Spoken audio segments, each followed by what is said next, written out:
Good evening, ladies and gentlemen, and welcome to Week 3 of high school football in Oklahoma and the first Skordle Pater show of the year. I am your host and producer, Ethan Sunkin. Tonight we have 8 games across the state on tonight's slate.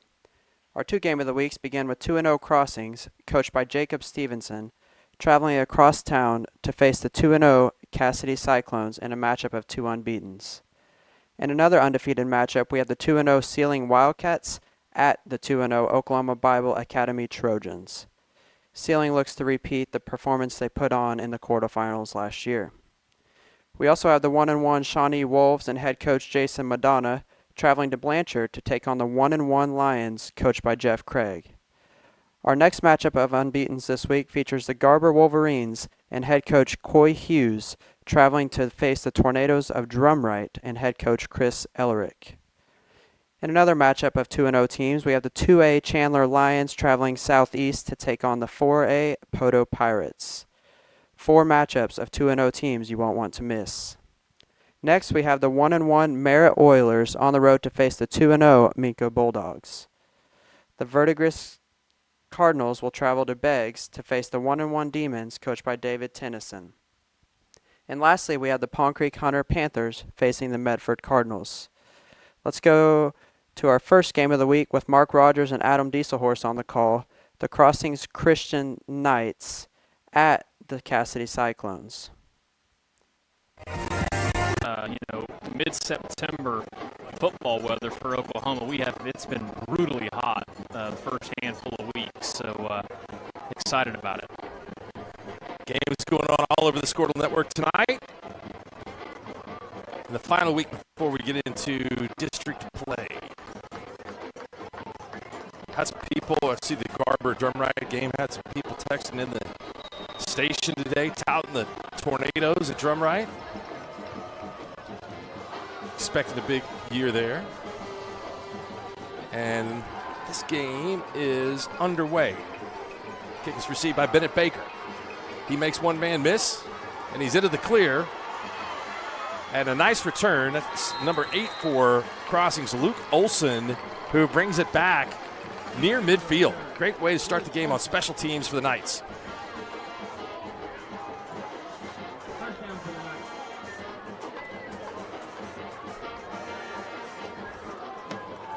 The ball is marked right on the 50-yard line. Nate Rouse is the quarterback for Crossings. Jonah Neer is the workhorse at running back. Expect to see a lot of commitment to the run for the Knights.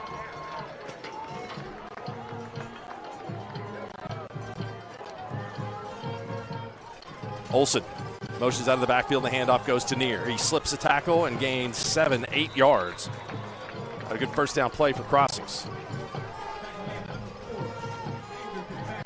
Cassidy has a couple of big guys up front in there. Ace Hodges is going to go to the University of Oklahoma. Where's number 65? Ethan Nedio also getting some offers, are the 2 down guys, and so they will have to share the responsibility of defending this rushing attack.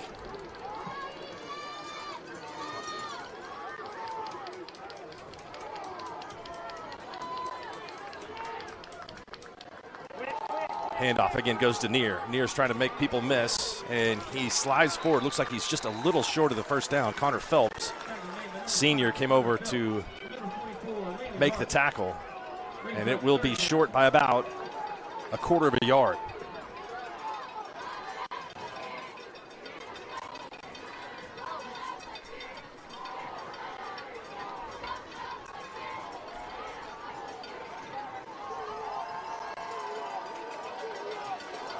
Empty set, 3 receivers to the wide side of the field, 2 to the short side.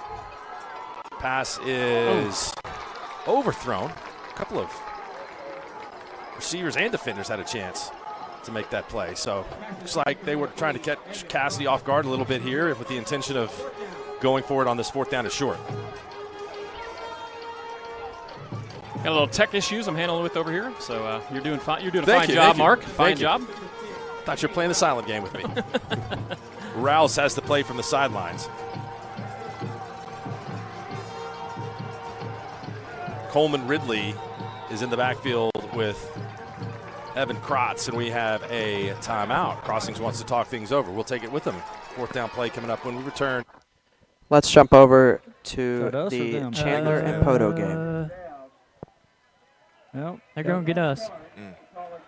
You know, by rule for an official, if you throw a flag on a procedure, if you throw it on your left side, it's against the offense. If we're going that way, right side's offsides. That's the mechanic, huh? Yeah, that's the mechanic. Oh, okay. Never knew that. Larry James will tell you that. I'm sure. Okay. Yeah, we got to. Larry James needs to be like our, guy that we call in for official rulings. Yeah. FaceTime. Yeah. Touchdown, Lions! Number 2. Oh, wait a minute. Hold the phone. Flag down? Yes, at the 1. Man, I'm getting messages everywhere. Tommy Ward says the Ward family going nuts on that run. And shout out to all the Chandler alumni watching from Burt Talley's garage tonight. Craig Patterson says, I'll buy a few snow cones and pizza for the video board. Thanks, Craig, for that contribution. Well, got a hold out there, I guess, on the edge. But, yeah, I've heard there's a lot of groups having watch parties back in Chandler and just all around the state, So glad to see or know that people are tuning in. Well, keep sending me text, 240-7469. I'll get to them as I can. First down and 14 from the 14. Alec back to pass. Good protection. Rolls out to his right. Got a man just outside for Mr. Estes. Yeah, pretty safe throw there for Jackson, making sure that only his man has an opportunity to make that play. Got another shot at it right here. Second down. We've seen it a lot of times, guys, where the Lions have had success, but they've kicked themselves in the foot, and that's been 2 penalties here on the touchdown run by Carson and that false start. Carson on the carry again, round left side. He's got room down to the 1. It'll be 3rd and goal from the 1 for Clag. 13 on the carry, and Carson finding a lot of green space to run through, fellas. He is. He's eating up that left side. I like it. Keep going with it. Run it till they stop you, right? Absolutely. And here's another thing about that. If they don't have the football, they can't score. That's high-level stuff right there. That was brilliant. Touchdown, Lions! There it is. I was waiting for the signal. What was the delay? I don't know what they were waiting on. Alec with the sneak from 1 out. Gives the Lions an early 6-0 lead.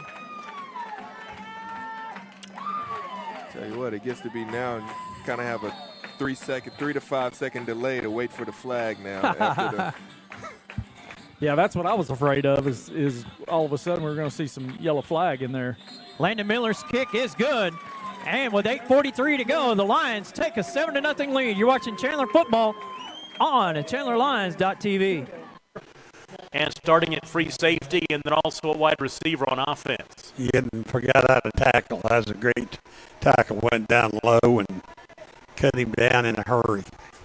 They will say no gain on the play. And that'll bring up 2nd down and a long 10. Tom Nelson and the coach Randy Turney with you at Commitment Field at OBA in Enid tonight, west side of Enid. 2nd down and 10. And once again, I think somebody moved. Yep, nose guard jumped off. Number 12, McNabb, a little quick. That'll be 5 the easy way. Move it inside the 30-yard line or the 40-yard line to the 38. Brings up 2nd down and 5. OBA, they're 3-0. They beat Davenport 54-8, Southwest Covenant 56-12, and then last week a 24-8 win over Yale. And they'll take the week off next week after tonight's game before they go on the road at Wacomas to start district play. 2nd down and a long 5. Cheatham right side. Nice block by Easton. Cheatham gets the 1st down inside the 35-yard line down to the 32. Yep. Great, like you said, great block there on the end that time to allow Cheatham to cut up inside there and get the 1st down. Judd Cheatham, 2 carries, 11 yards rushing so far. Line of scrimmage is the 31.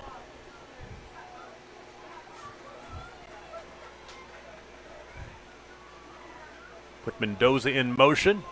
Ball dropped by Cheatham, and he'll be, step out of one tackle in a second, but he still gets away from a third tackle, picks up a yard or two. I was waiting to write his obituary on that play, and he kept getting out of it. He had good happy feet because he was dancing and getting away from them. Had a great year a year ago. That run they had almost 1,457 rushing yards, 744 receiving yards a year ago. Of course, they had Bodie Boyson at quarterback, and now the quarterback is Cheatham, and he'll also be joined there. Liam Berry will play some quarterback tonight as well. Easton right side off left guard, not a whole lot there. Yep, met in the line that time by number 80.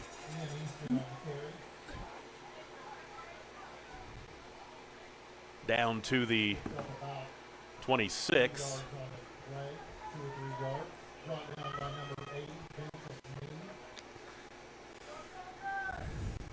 Second tackle for me, the defensive end for Sealing. Boy, the night just getting nicer and nicer as the clouds burn off and the sun and the shadows mix here on Commitment Field. 3rd down and 5. Cheatham goes right, tried to bounce it left, nothing there. Good defense. Yeah, the defensive line just blew their people right back in the way of the quarterback. There was nowhere to go. That was a big question mark for Gary Manuel coming into this season. He lost his entire the offensive and defensive lines, especially the offensive line, and looking for the kids to step up, and they seem to have done that.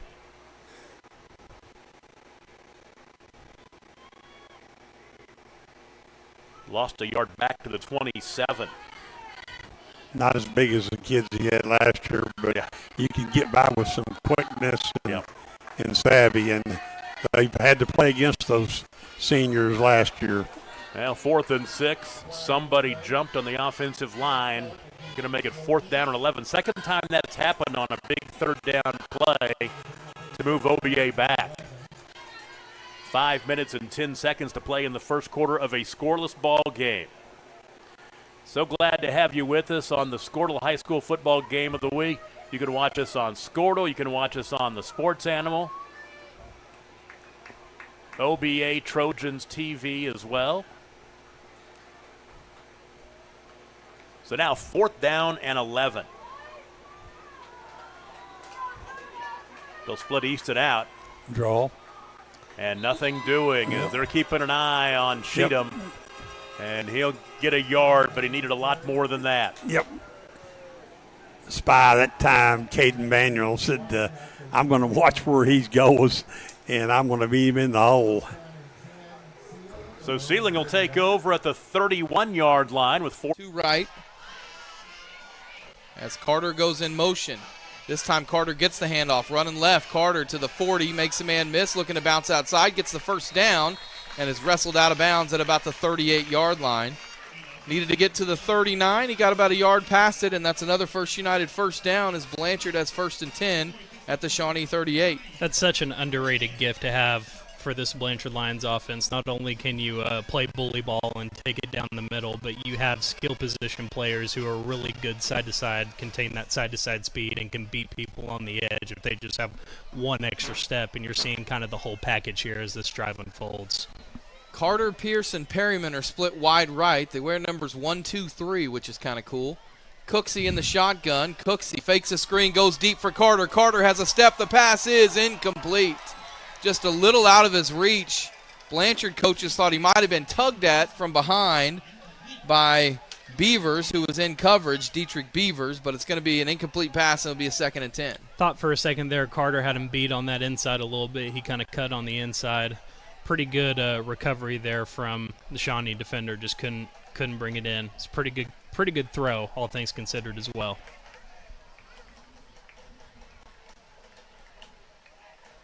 Blanchard taking a little longer to get the play in here. Play clock still has 22 seconds on it, but a little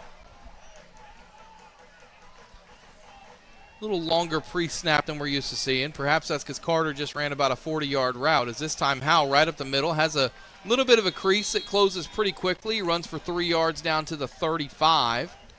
Tackle made defensively for Shawnee that time.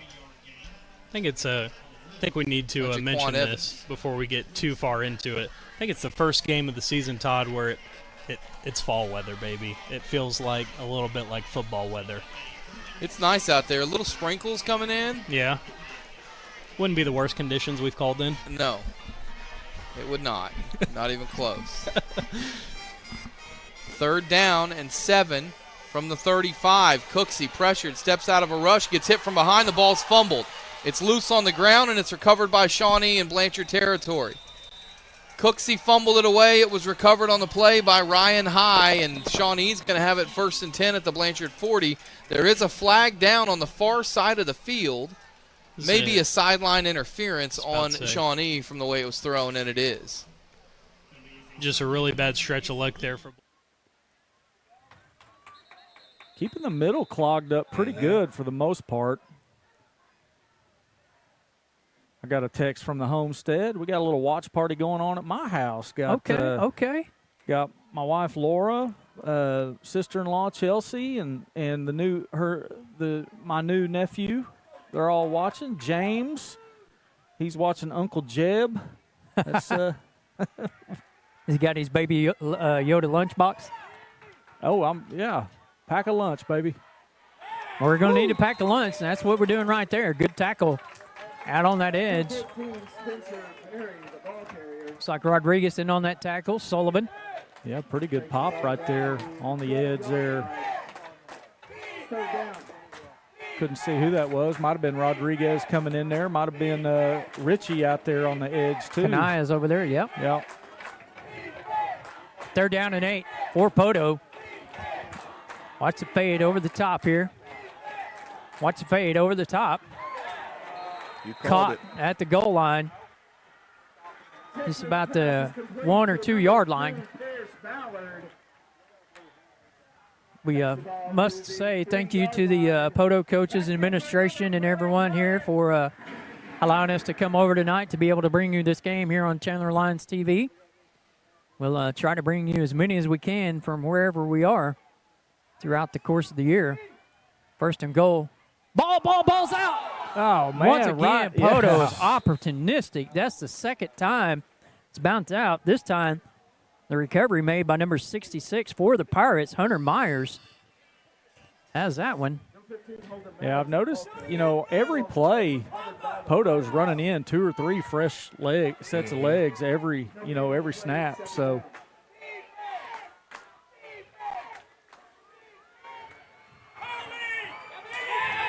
flag coming out. All of our officials over here got that one. Good call, Sean. Good call, Sean Sullivan. I like being out with the people. I know you do. I knew you were going to love that setup awesome. as soon as I had it there, but behave, please. I will. He wants me to behave. Do you believe that? Me behave. I mean, come on, man. Back up, fellas. Back it up. I tell you what, this has been a long possession of offense here. Line defense has been on the field for quite some while. Nearly 7 minutes, I would imagine, close to it. They haven't scored, though, and the clock keeps on ticking. Yes, it does. With 1:55 remaining here, Lions are leading 7-0 on the 1-yard plunge from Alec Jackson behind Mr. Chaden Sullivan. Yeah, this drive been very methodical for Poto. They've picked up some chunks of yardage, moving it down the field. Right up the middle. Nowhere to go. They're doing a heck of a job. Yeah, containing the middle. Yeah, the middle. We've had the middle pretty well clogged up, Dre, like you said. But it's been the edges that we've kind of given up the big runs on. You mentioned the fresh legs popping in. It gave me flashbacks. Now I remember the game because I remember every possession there was a new face, a new set. Everything was brand new. Bit on the play fake. Throws caught in the corner of the end zone for a Poto touchdown. Yeah, I had a feeling they were going to be running that play action at some point, as we've been doing a pretty good job of shutting down the run. But right there, we bite just enough as the quarterback gets it over the coverage. Throws it, and it is incomplete. Bring up 3rd down and 12.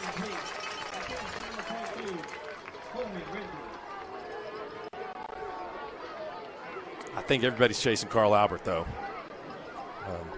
Just any other year would have some great races in there, but the Titans look to be incredibly tough. They're up 14-7 on Elk City, that game out in Beckham County.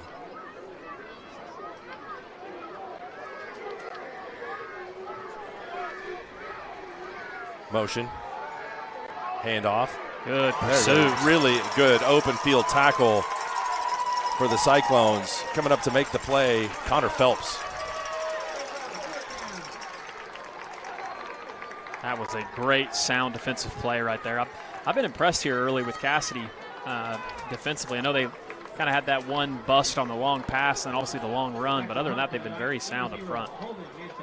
Luke Olson with the run on the reverse. Really good play by Phelps.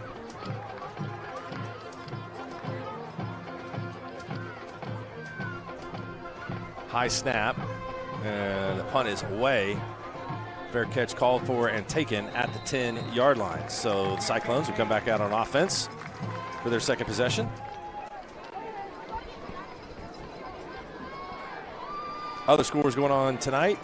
Got Shawnee on top of Blanchard, and then a sack fumble for Blanchard has got Shawnee challenging again, potentially to go up for some more points. And now we've had an interception in that game from Blanchard. So back-to-back turnovers.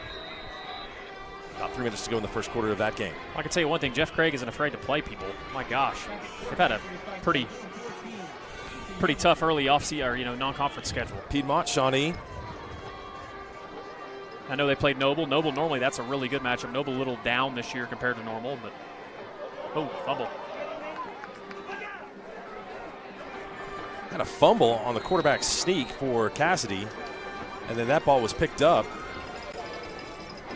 That would have been potentially disastrous for the Cyclones to lose the ball that close to the goal line.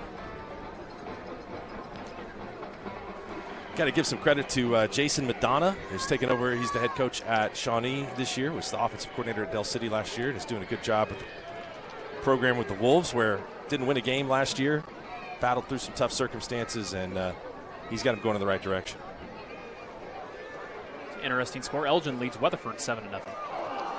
Hamilton's pass is incomplete. That's intended for Dyson Fay. I'll tell you this, it's another, I think that's the 5A1 district champ right there, Elgin Owls. I kept thinking their score was wrong whenever they played Anadarko that 1 week. Yeah, they were ahead 70-0 in the game. Yeah, Chalmer White has done a nice job with the Elgin program. That's school's getting bigger and bigger and bigger, but they are one of the better teams in Class 5A. You ever been to Elgin? I have.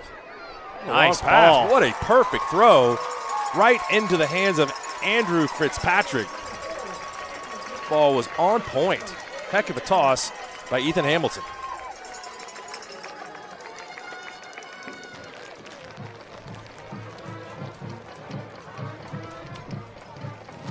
Defense as well. 1st and 10 from the 33 as Shawnee shows blitz. Might have been offside. No call as Blanchard runs right into the teeth of the blitz, and Mikhail Howe fights forward to get 3 yards on a play that probably should have been a 0 play. He gains 3. It'll be 2nd and 7. Yeah, give some props. People that are listening right now on Classic Rock 104.5, I mean, he was tackled right there about when he was handed off the ball, but he fought about 2 Shawnee defenders to get that extra 3 yards. Really good effort there. It's the little things for this drive, being down 7-0 for a Shawnee. Just making those little extra individual efforts is going to go a long way in getting that score tied up in the end. 2nd down and 7 at the 36-yard line for the Lions. Perryman goes in motion as it's a handoff to Howell, and he's going to be hit in the backfield and ridden down for a loss of 4. Coming in to make the play that time was Lance Williams, who came on the edge. and wasn't fooled by the option play, and now it's a 3rd and long for Blanchard as the clock rolls down to 1:26 and ticking to go here in this first quarter. 3rd and 11. Trying to see if that was the first time. Was that the first time we saw Perriman in that option play? I believe so. I think we're going to see a lot more of that. I just think with the size of that Blanchard O-line, I just think that the run is undeniable at this point. 3rd and 11. Blanchard's going to have to go to the air here as Howell goes in motion out of the backfield. Shawnee blitzes. Cooksey pumps, throws in the flat. Pierce catches it across the 35 to the 40. He's got the first down, 45-50, slips away from a tackler. Down the middle of the field, he'll go for the touchdown. No flags.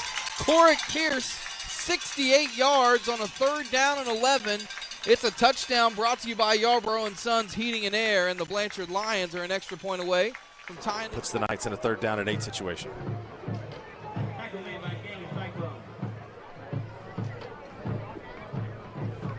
Around him in the pocket.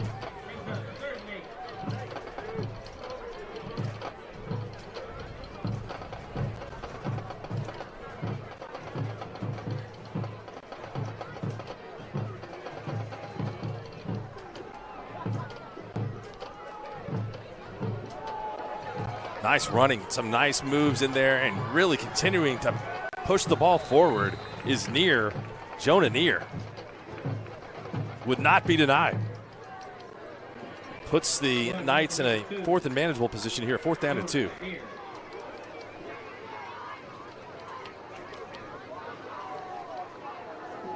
Gonna have to get this past the 36-yard line to pick up the first. I believe Crossings is 1 for 1 so far on 4th down conversions, or are they 2 for 2? I think they're 2 for 2. That's right. On the quarterback sneak, and then also on the one that they picked up on the penalty. Or that may have been the 3rd down, but yeah, 2 for 2. They're going to pitch it, and they got it.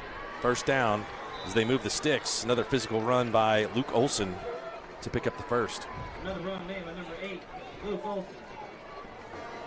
Tackle made by number 44, Shannon Hart. First back straight down.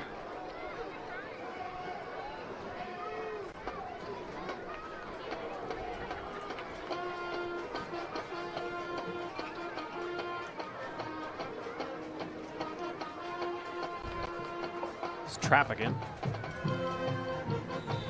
Crossing has just been content to kind of run this ball, and they've done a really nice job of picking up some. 5 more teams for next July 4th. Probably so. Yeah, we need to get one. ChandlerLions.tv, wiffle ball team. Big run up the middle. Carson in pursuit. Jerry, you said it a while ago. Those dudes run with a purpose. Running with a purpose, and it's like Jeff said, they're rotating. Fresh legs when they step out there. Spencer Perry, 6'1", 200, sophomore. Yeah, and it takes more than one guy. You can't just bump them. You've got to wrap up and make sure to get them to the ground because they're going to continue to run through contact and not easy to take down. They are not here as Poto is on the march. There's a little dive up the middle. They just fight, claw, scratch, lobster, crawdad, crawl, whatever you need. Trying to get yardage there. And that line offense is going to have to sustain its next drive to give the D a little bit of rest, although there's a lot of two-way people out there. They're going to have to go back and play, another side. So it's pretty advantageous when you can run fresh people in and out each play.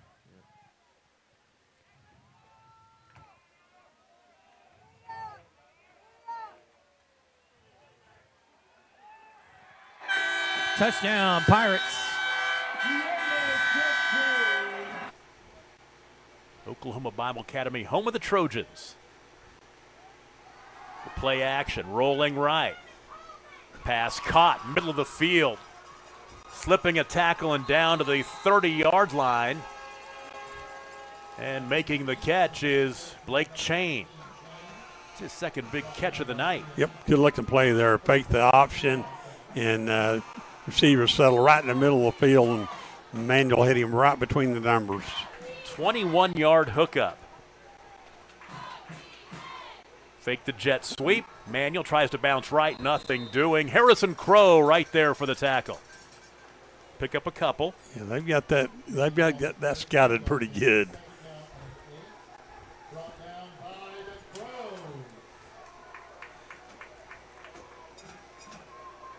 Last possession, Sealing got the ball down inside the 10 before they fumbled. Low snap is picked up, and now it's loose again.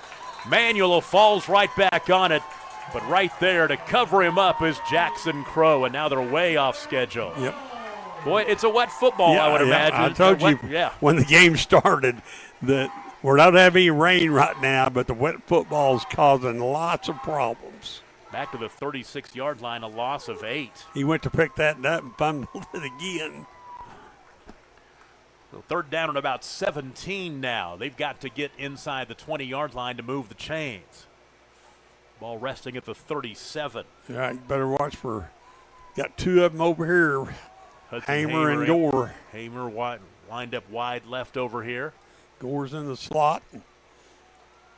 Right up the middle. Not enough. It'll be fourth down and still about 13 or 14. After the carry by Manuel, as he picks up 4. So fourth down and 12. Big play right here. Sealing could convert, keep this drive going.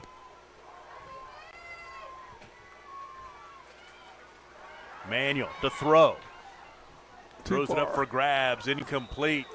Little chicken fighting going down there between Caleb and So you'll look for crossings, obviously, to either try to get something on the edge with QB run game or kind of that little flood team play that they ran earlier on. A lot of times, too, you got to watch tight ends on the backside, like for a throwback play. A lot of these tight formation type teams like to run stuff like that. Well, and the quarterback and the tight end are having a little conversation as they walk up to the huddle. Might be the first time I've ever been right about something.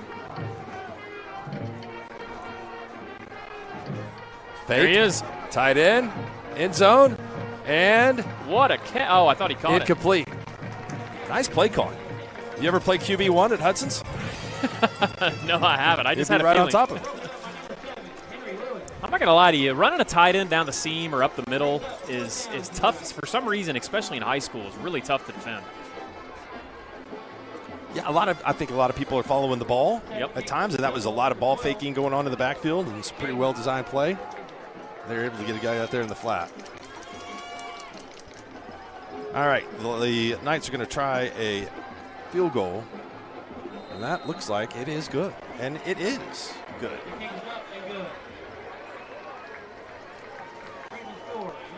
Caden, last pass is incomplete, intended for Miller. I'm pretty sure it's third down now. Oh, yeah. It should be third down. It is. They fixed it on the down marker now. It's a third down and 21 coming up. And Chain Gang is having a little bit of a struggle tonight.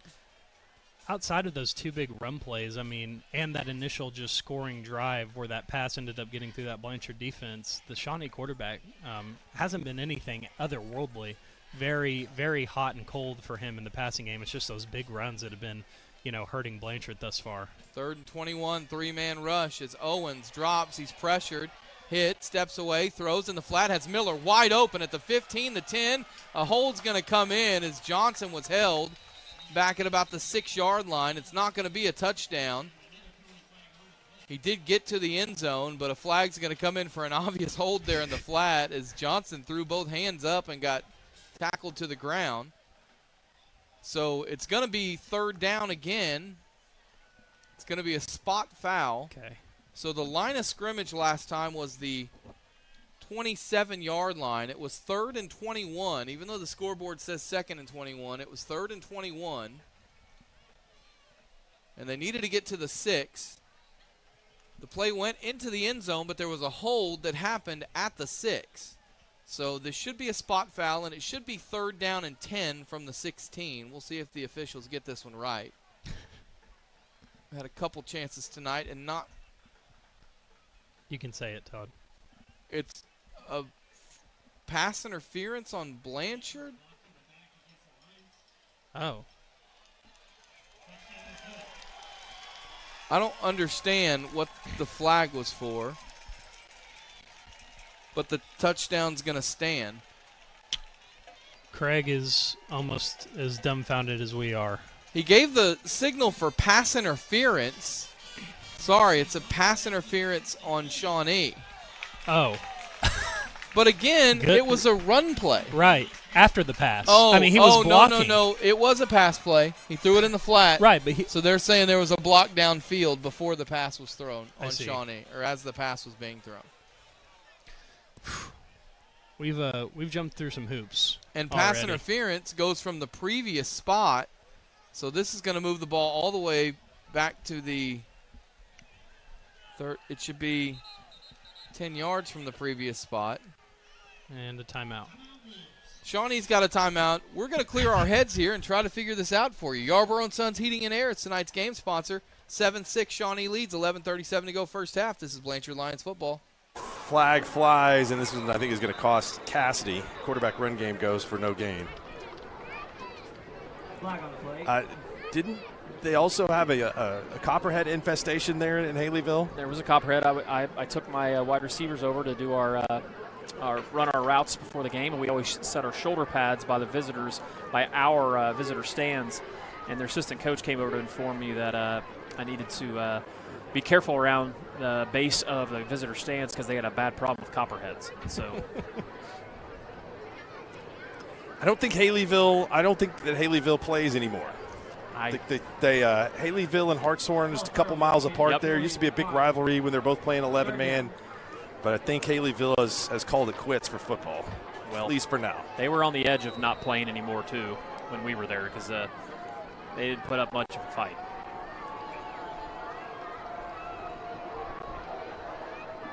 Big down here for Cassidy. 3rd and 9. We're going to throw. That ball was really thrown in a precarious spot. They were looking for Micah White. Holden Manchester was out there in a really good spot to potentially pick that one off. Looks like Cassidy will punt this ball away. Cassidy looked good on offense, especially one play, 70 yards on the initial drive of the game. Then they were moving it before they turned it over on a fumble. Guthrie finally gave up some points. They gave up 3. So 6-3 is that score there in Guthrie. High punt, fair catch called for, and it bounced off the head of a Cassidy player. I don't know that feels very good. I think get hit in the head by a punt. Took a direct shot to the back of the helmet. That could kind of create some confusion. It depends on whose helmet it went off of, whether or not it's a live ball. But it is a dead ball, and Crossings has got it back. Flag on the play.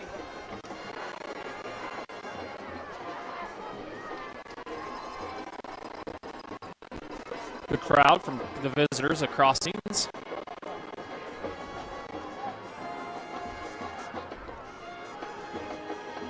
Where did you get to park tonight? I think I parked someplace over there by Channel 5. I saw the guy standing up there, and I knew Mike Shepard, who. That's good for another Photo Pirates.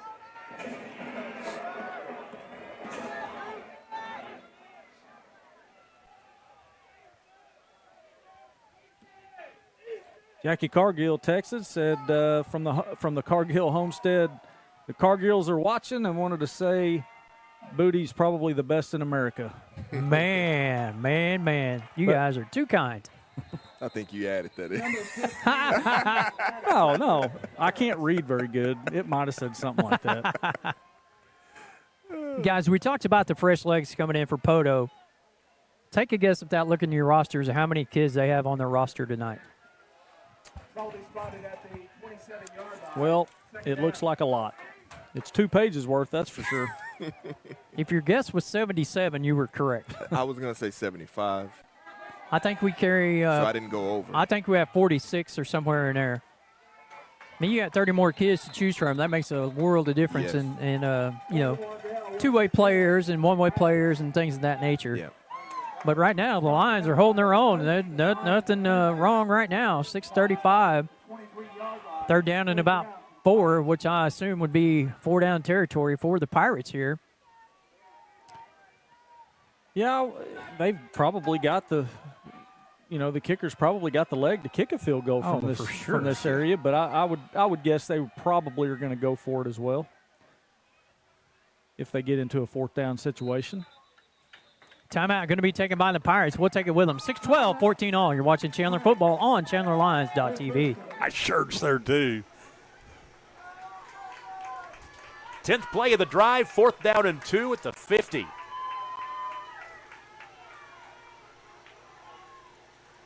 Low snap, Cheatham trying to just find something, runs out of bounds. Wow. And now Sealing will take over in OBA territory at the 44. Got 2:24 to go. Get something on the board. Now it's Sealing with the opportunity. Starting with the ball in OBA territory, the 43. 2:24 to play.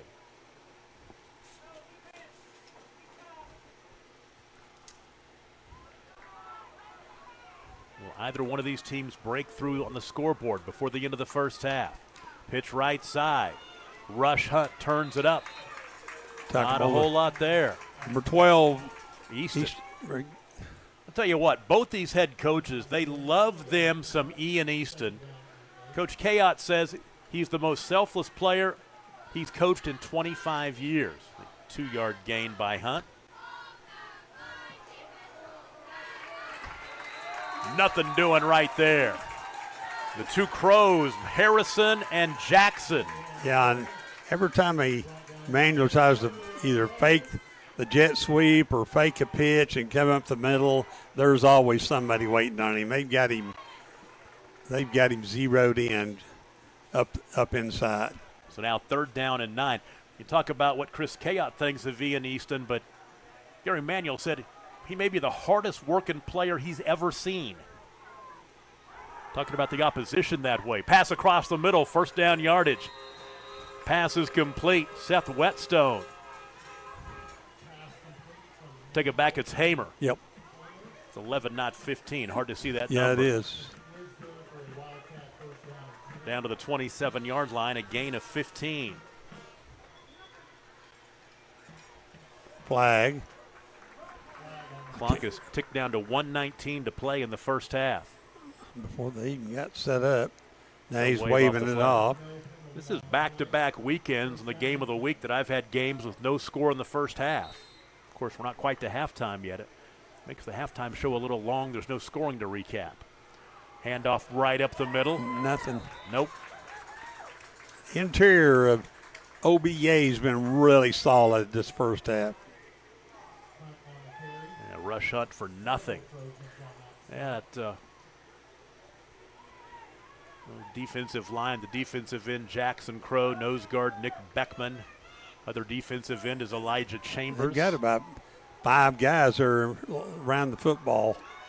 Throw across the middle, ball caught. He got Stepping loose. out of a tackle, getting loose is Blake Chain. Down to the 10-yard line, a gain of 17. Yep, 37 seconds, and they're getting ready to line up.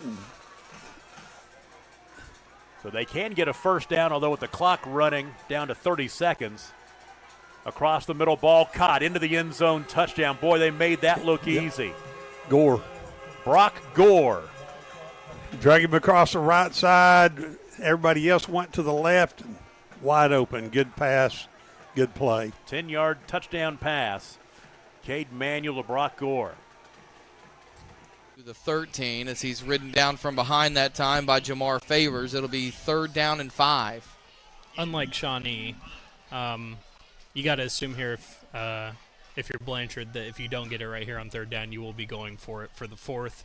Would not be surprised if we try and get something of a bubble, try and get someone going out on the edges. We've been attacking that middle all drive, and I wouldn't be surprised to see a little bubble screen pass here to see if we can get someone out on those flats, make something happen, make someone miss on that Shawnee defense.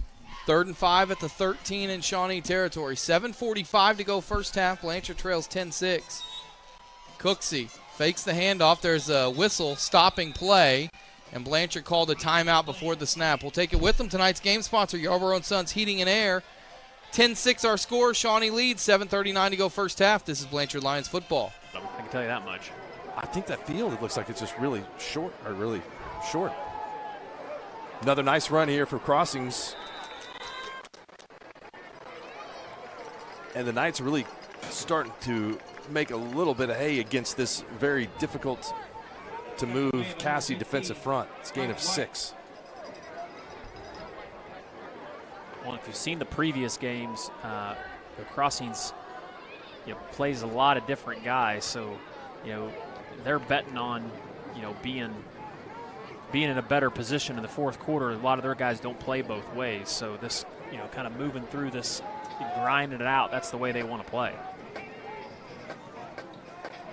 There's Trap. Ball goes to Ridley, and he's able to pick up a couple, still be short of the first down.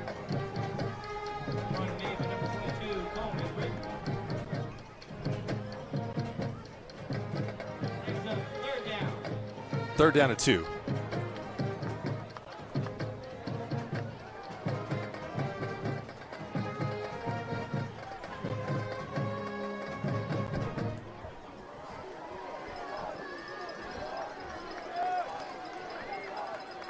Olsen takes the pitch. Olsen running towards the end zone, and we've got a late flag. Both the umpire and the side judge is going to be a face mask, and I think Olsen was stopped just short of the goal line, but Crossing is going to have it right there on the doorstep.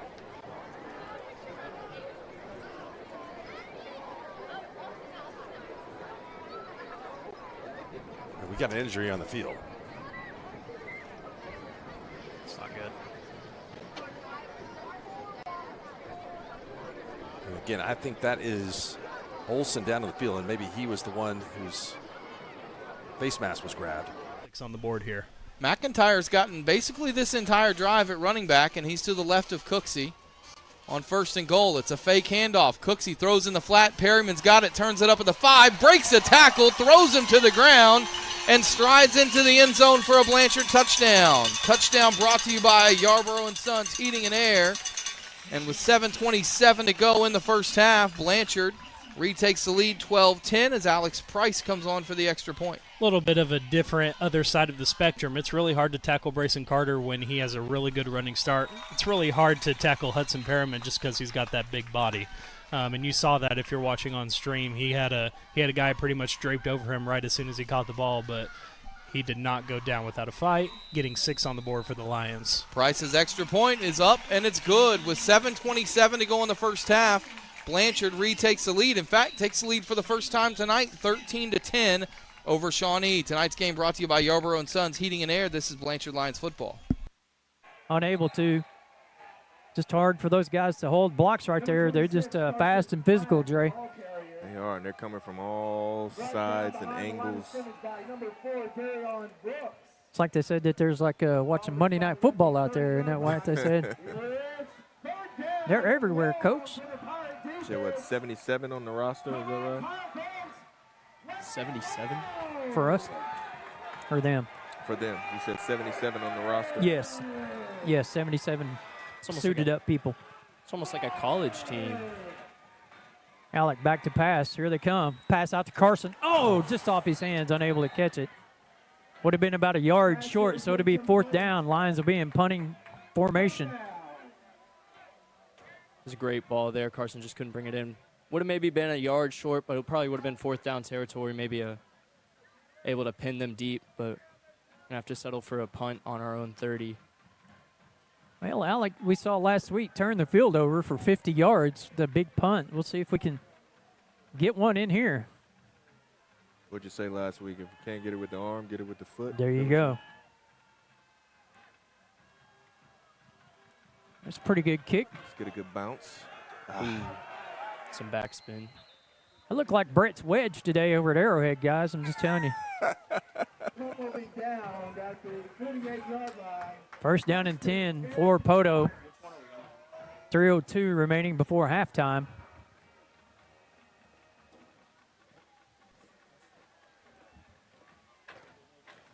I think it's imperative that the Lions figure out a way to hold them right here. Don't want to go down 2 touchdowns to this squad at halftime.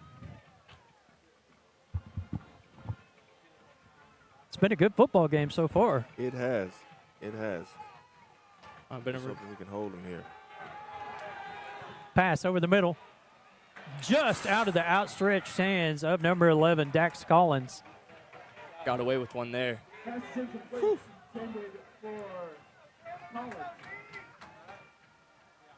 Did get one there.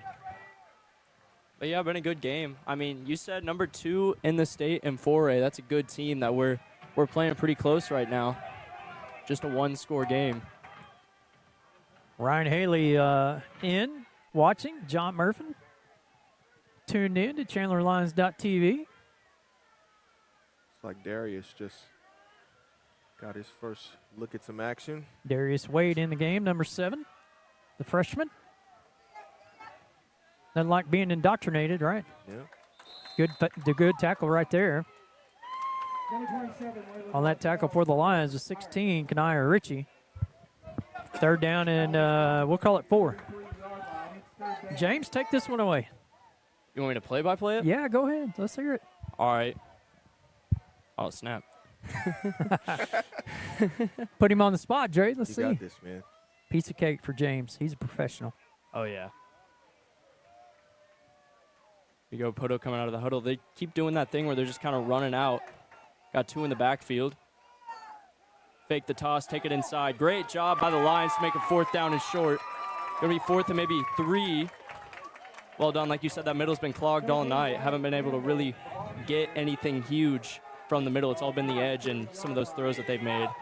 I think Coach Hedge had the best assessment of this offense. Of Wing T. He said, you know, this is like Stroud on about 10 monsters.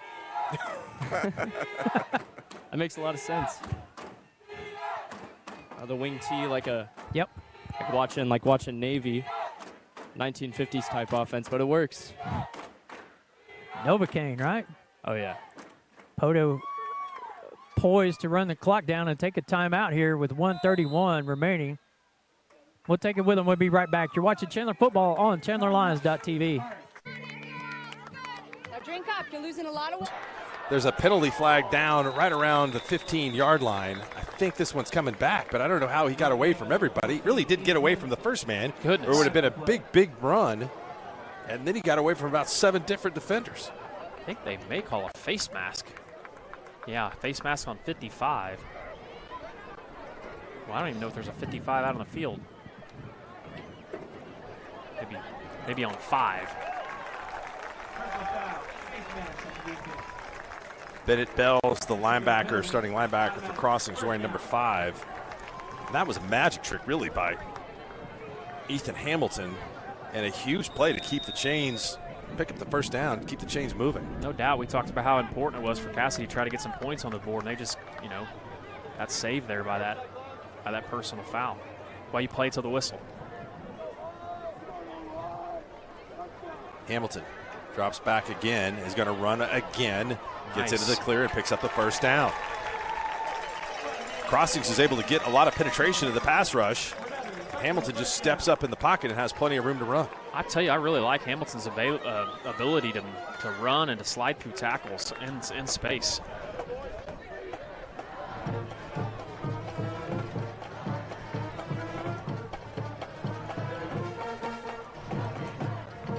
Hamilton's going to run with it again. Another scramble.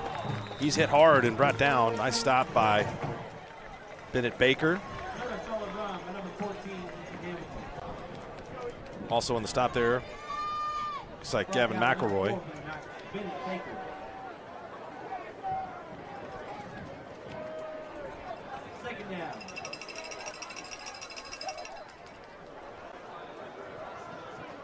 Going to take a shot deep. Good Got ball. a man. What a catch. Great catch. What a pass and catch for Cassidy. It's Jackson Stewart on the receiving end of the pass from Ethan Hamilton. And Hamilton has really thrown some nice passes into the arms of the receivers. That ball could have been put in a better spot. He dropped it in there, but you're right. It was a tough catch over the shoulder. Great play. Puts the ball at 17.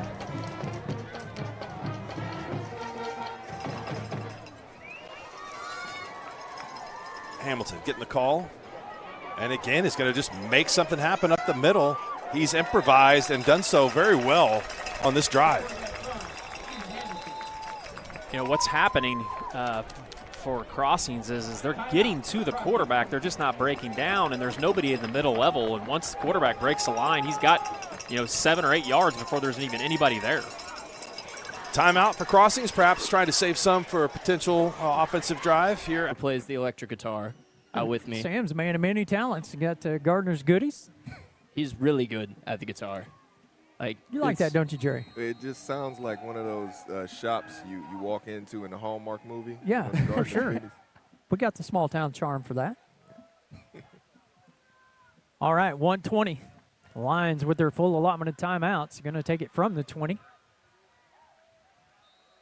So it interests me. In high school, you take it out at the 20, and I feel like usually you get advantages more often than you do in the pros for high school and college, but in the pros, you take it to the 25. So it just interests me that they get more of an advantage than you do in high school. That is a little bit different there for sure about how that's done, but all right, let's see what we can do. The main thing is that Poto, with only one timeout, they can stop the clock once, so we got to sustain at least a couple first downs here, and I'd like to see a touchdown. Would love to see a touchdown. Hands it to Carson. Carson back to his right, up the middle. Clag with big yards. Out to the 29, gain of 9, third and a short 1. Lions quickly to the ball, 107 and counting. I don't know if I said this on air, but the way he runs, the motion, it's almost like he's dancing. Like a weeble wobble. Yeah, exactly. But he's trying to just get people to miss. There's Alec with the football running along the sideline. Jackson using his speed to get out of bounds. At the 35, we're to be first down and 10 for the Lions. 49 and a half ticks on the clock. You said weeble wobble. Well, he does. He weebles and he wobbles, but he doesn't fall down, right? Weeble wobble. I mean, we saw last week towards the end of the game, Bristow was able to go about 80 yards in 30 seconds before Konai Ritchie made that huge play at the end of the game. And just small passes that go for 5 to 10 yards where you can get out of bounds really quickly. That's almost better than just trying to take a shot. Here we go. Pass out to Carson. A lot of red jerseys in front of him. Carson back to his right. You got to hurry up. 39, timeout Lions. 39.7. Gain about, let's see, where are we at here? 39, so gain of about 4, maybe 5. Lions have just had those 2 possessions where they've been stymied, and that's just been the difference that we, and like we talked earlier, it's always a game of what ifs. What if we recover one of those 2 fumbles or pick off a pass and go up 14-0 right out of the gate? Yep. I mean, off to the races from there. It'd be different for sure, but I mean, I think we still in a good spot. I know we're down 14, but we get a good couple plays here. Put together a good drive here. We get the ball back second half. We can turn this thing around pretty quick. Yeah, deferring on that opening coin toss could end up making a huge difference since we were able to get that first stop. If you're able to score here, you put yourself in a decent advantage. Obviously not as good in a position as you'd like to be, but one that you could definitely capitalize on. Need to score first, though. 61 yards away. Alec back. Rush coming. Steps up. Goes to his right. Still looking. Pass intended for Clag. Just out of his reach. 31.9. Third down and 9 for Chandler. What a catch by the ref there. I saw that. One-handed. Odell Beckham. Guys, that's a big stands over there, and it is almost just at capacity. I mean, the band has to have their own section of stands just to sit in. That must be nice.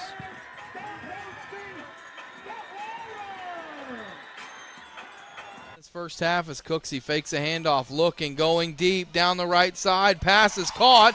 Flag comes in as the pass is caught by Pierce down inside the 10-yard line. We'll see what the flag is for.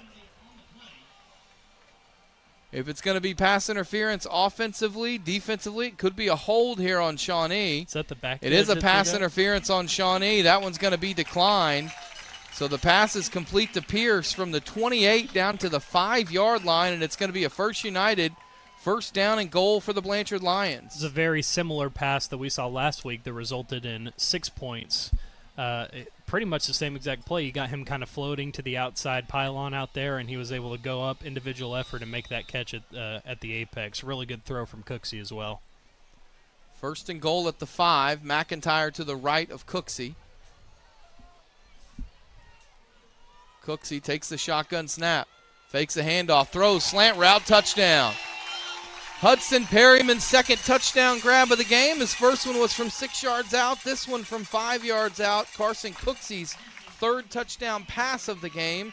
And Blanchard back on top, 19-17 with 2:55 to go here in the first half, and the extra point about to be on the way. I think we've starting to see that Blanchard offense get into its groove. Blanchard's at its best when it has both strength on the run game and through the air, and you pretty much saw a combination.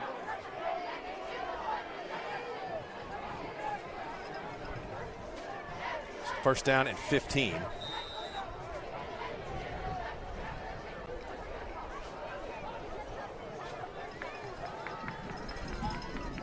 Rouse back to pass, throws a dangerous pass in the flat, and what a great play made out there to come up and get the stop by Landon Hamilton.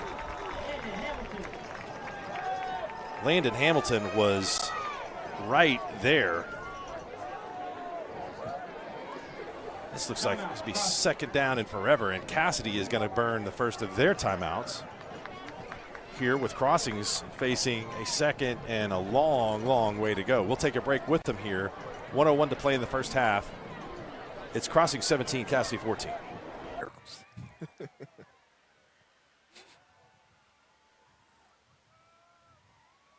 that a skunk? I believe it is.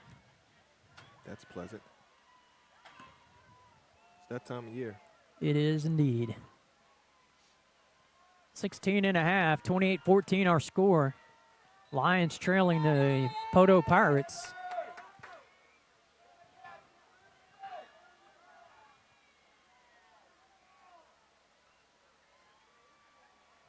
Here we go, fellas. Putting his hat back on. Coming out, we got trips left, twins right, single back, deep coverage, safety coverage for the Pirates. Carson in motion. Man-on-man coverage. Alec trying to get away. Looks like he's going to be able to, but will he able to throw it? He does. Clag with the catch. Out at the 35 with 6.4. Looks like it should have been about 8 tenths more. Either way, it looks like you're just going to get maybe a quick out, but just one more play at the end zone. Nah, you have to take it right here. You can't afford it. With 5.6, there's no way. You got to take it right here. Throw it deep. Give him a little bit of time. Let the receivers get down there. Caleb Sawatsky. Right Let's go Corbin. I got Corbin. You always take Corbin. Alec. Oh, no. Throws it up out of bounds, and that's going to end the half with Poto leading 28-14. And, guys, your thoughts on this first half? Couple of those, potential turnovers, and I think this is a different ball game. Like you said, it's the what-if game as far as where we are right now. Rank number 2 in Class 3A, defeating Shiloh Christian from Arkansas, where Tucker Bernard is the new head coach. That would be a big win for the Bulldogs at Lincoln. 3rd and 9. They're going to run it. Boy, they got a good play there by 22 for Cassidy. Nice tackle come up and make it by Landon Hamilton. He's made 2 big plays on this drive. So it'll be 4th and 5. And obviously for Cassidy, they put themselves in a situation to get the ball back here.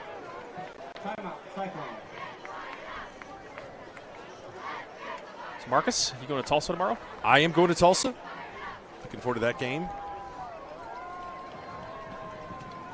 Hard to tell about OU. It looks so good in week 1. Not so good necessarily in week 2, but I would agree. I've gotten to a place kind of with them here that I just kind of I'll believe it when I see it, right? Right. Kind of one of those deals. So I do think they're improved defensively. I think they tackle better. I still a little leery about their defensive line up front. They don't seem to get a lot of push. And now, here's the thing that people would tell you, too, that if they're max protecting and they get the ball out quick, it's hard to sack anybody. Yeah. I thought they actually got a little more pressure this last week than they did the first week. And then on offense, I just kind of thought they were just very basic. And then, I thought the fourth quarter, those two possessions it was really good, Tulsa is beat up pretty bad at the quarterback position. So is the Braxton kid not playing? I don't think so. What do we have here? It's like maybe I'll tell you what, some of my better memories of OU football offensively was with Kevin Wilson at the helm. I really enjoyed watching him call offense for OU. I thought he was very multiple. I thought OU was really, really good at running the ball then and passing, and they distributed the ball well. They used the tight ends really good. I thought he did a great job at Ohio State, too. Yeah, I think he's one of the very best in the business as an offensive coordinator. Just doesn't quite have the players yet. That ball was almost blocked by Ace Hodges. It gets a good roll, and we'll see what they can do here in the return. Goodness, he is fast. Yeah, and we've got a late hit, so this is 29 seconds going to move the ball into Crossings territory. Dyson Fay, who broke the big 71-yard run at the beginning of the game with a good return and gets hit late out of bounds. Fay can run. Man, when he turns and squares his shoulder pads and gets upfield, he can go. I think that game in Stillwater will be an interesting game. You got a situation. I actually am on OSU's side of that thing. I know a lot of people are kind of favoring South Alabama. One thing, though, you do see in that game is South Alabama, a very senior-laden team. I think that was you talking about on the radio yesterday when I was listening in, but they got a bunch of juniors and seniors. A lot of times that can go a long way, especially in a close game. Right, and a lot of those teams out of that conference are pretty good. I would agree. That have been recently in the top 25. South Alabama, I think, was the winner of that conference a year ago. Well, this will be interesting with 29 seconds to go. We know the threat that Cassidy can be throwing the ball and airing it out. So see what they can get done here. Well, and they also have an excellent kicker. It's a great magazine you got there. Thank you. Yes, I've referenced this.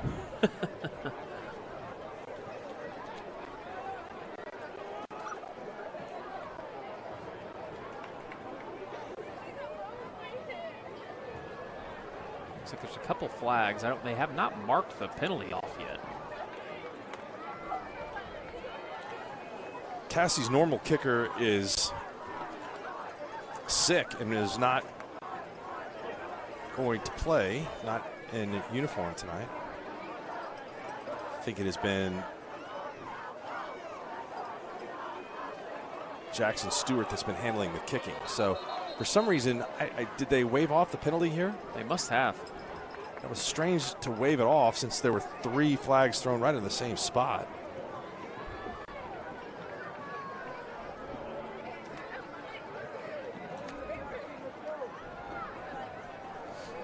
Not quite ready to play. Now we are.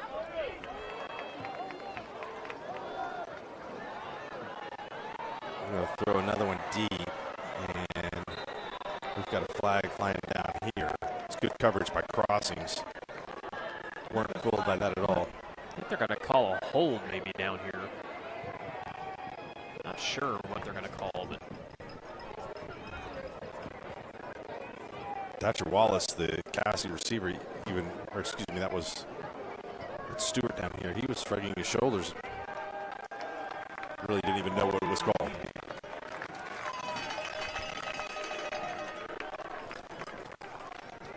Mark, you ever been to Corn Bible? I have been by there. I've not ever been to a game there.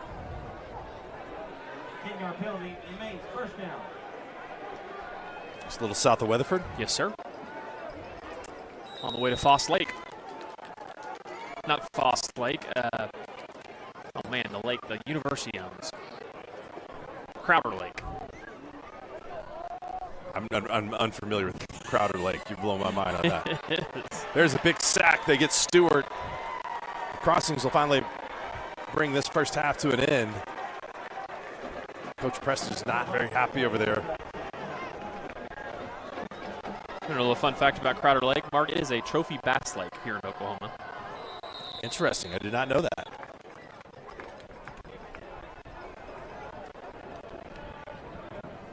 That's outstanding. Have you ever pulled a bass out of there? I fished there many a time back in my 1 year at Weatherford.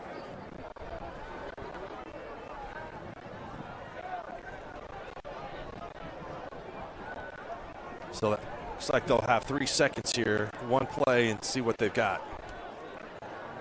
Cassie will get it back to start the second half.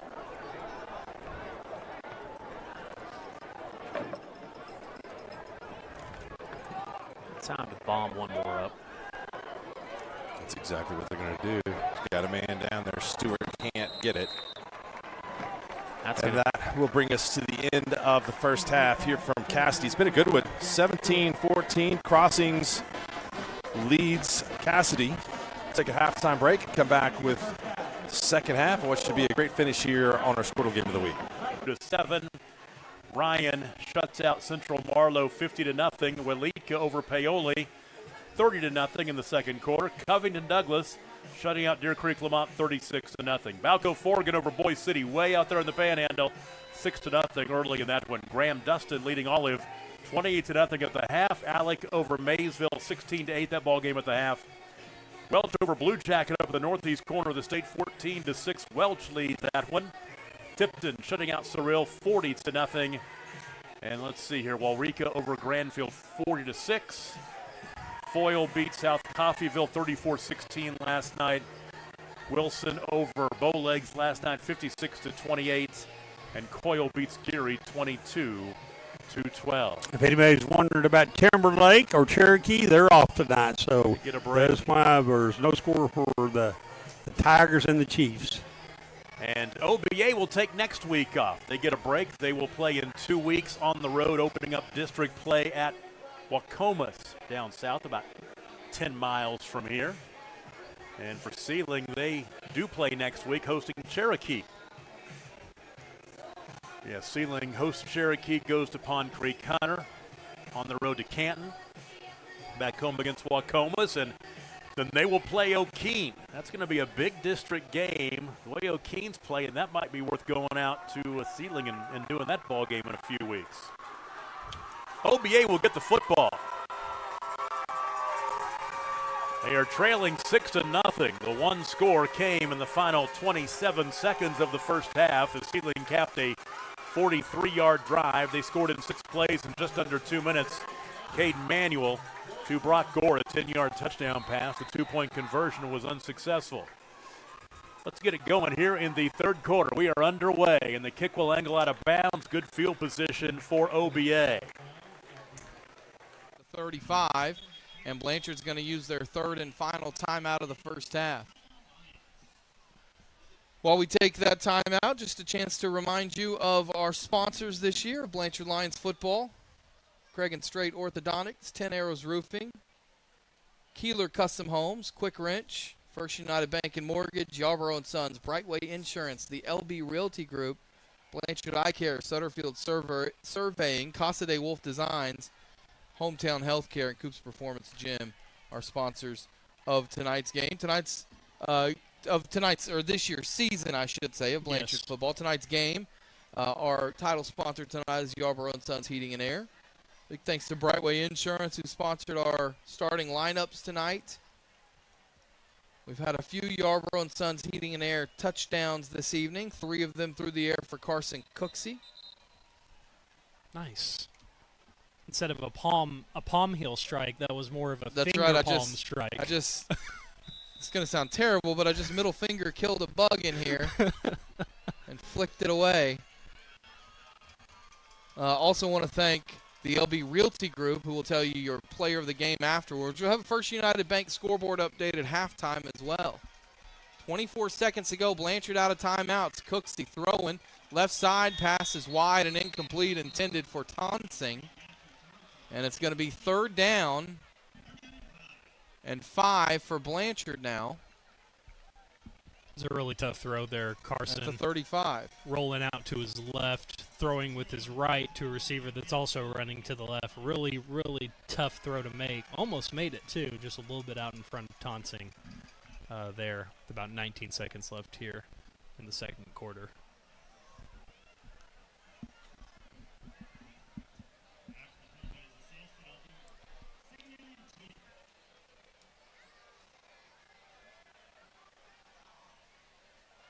So there must have been a penalty. I missed the penalty, I guess. I didn't even see the flag. Illegal man downfield. Okay, so it's 2nd and 10. With 19 seconds to go at the 30. It's a handoff. This is Hughes looking to get outside to the 40 and out of bounds near the 45-yard line. In fact, they'll give him the 45, so that's a 15-yard run for Tyler Hughes. Now with 17 seconds to go, if you can complete a pass and either get a spike or get out of bounds, you might at least have a chance for a Hail Mary here. Got a little bit of deja vu almost, Todd, honestly. The first huge play of the season last year came against Shawnee. That very first play of the very first drive of Blanchard, that green go. Will we see deja vu here again? Tonsing in motion. This time it's a fake handoff. Cooksey throws over the middle. Pass is low and incomplete. Intended for Pierce. 12 seconds to play. 2nd and 10 for Blanchard. 12 seconds to go in this first half. Shawnee's up 24-20. A little bit of an underthrown ball there from Cooksey.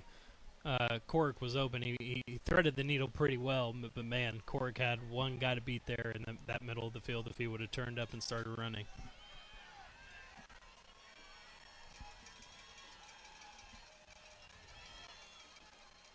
Cooksey, straight drop. Fires one deep, right side, pass is caught, tackled inbounds at the 34. Blanchard's got to spike the ball, and they've got to do it fast. The clock will stop while the ball is set, as the pass was complete to Hughes.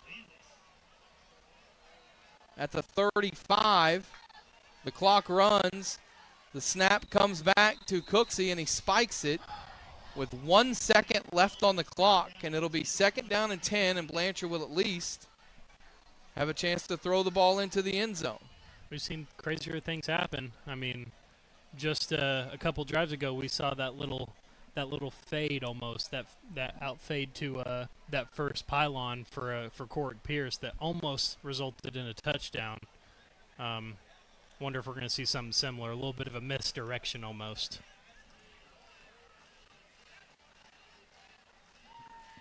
One second left on the clock. I think Blanchard coaches feel like there should have been more than 1 second left on the clock. I don't know. I think that was the right. Doesn't matter. It's one play either way. 4 receivers left, including Hudson Perryman, who's the big, tall target down here. 3-man rush for Shawnee.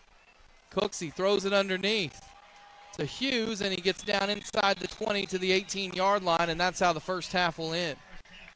17-yard pass play, but all for naught on the final drive. And after one half of play, it's Shawnee 24, Blanchard 20. Drake, your thoughts? Andrew Campbell. Rush Hunt's a player that they're really excited about in Sealing. He's a 5'9", 150-pound sophomore, got big play potential, almost had a big one right there. Yeah, his dad also played for Northwestern back in the day. So 1st down and 10, 46-yard line for Sealing. Manuel, hands off up the middle. And the carry by Giovanni Duarte, the 5'11", 180-pound junior. He'll pick up 3. Ball at the 49-yard line. Give it to him again. And he'll fall forward into OBA territory down to the 48, picking up 3.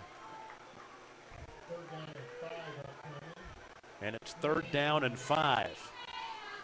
A week ago it was 8-0 Tonkawa over Perry. Low-scoring game on the game of the week. It's beginning to pick up a little bit now. Ball fumbled, picked up though. And the ball caught. Dragging for the first down is Chain. I think he got it. He did. Yep. Good at second effort. It's a very heady play by Caden Manuel not to get flustered. Picked up the low snap and the wet ball and throw it for the first down. Down to the 42-yard line, a gain of 10. That's where experience shows up right there. Exactly right.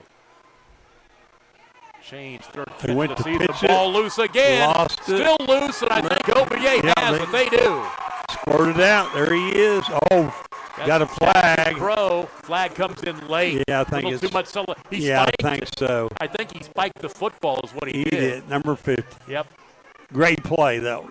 Jackson Crow picked up the football, then he spiked it. Yeah. And nothing intentional, just overly excited. Big play. So that is our third turnover of the ball game. All three fumbles by Sealing. Yeah, Sealing had the first shot at it, and it popped out, and then nobody had two guys to pick it up. So the drive will start at the 35-yard line. Three Sealing turnovers. That old wet football. Yep. It's like a greased pig out there. Yep. 9:49 to play in the third, and the momentum right now with the home team. OBA has it. Let's see what they can do on this second drive in the second half.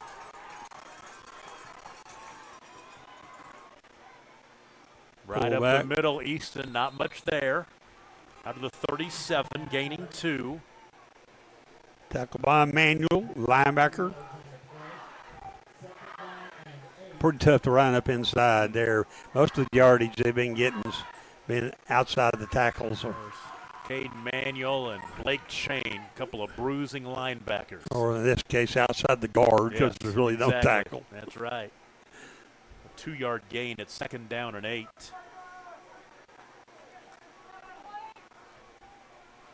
Quarterback sneak up the middle and not much there. Maybe a yard. We'll give him a yard to the 38. Manuel, tackle number 2 in a row. Now third down and 7. Under 9 to play in the third quarter. Tie ball game, tied at 6. This top 5 matchup in Class B. Sealing number 1. OBA number 5. A year ago, 1 year ago tonight, or 1 year ago this week, out in Sealing, it was OBA with the win. That surprised everybody. Cheatham tried to cut back against the grain. Not much there. They'll give him a yard to the 40. Yep, great job of staying home out there on the left defensive end.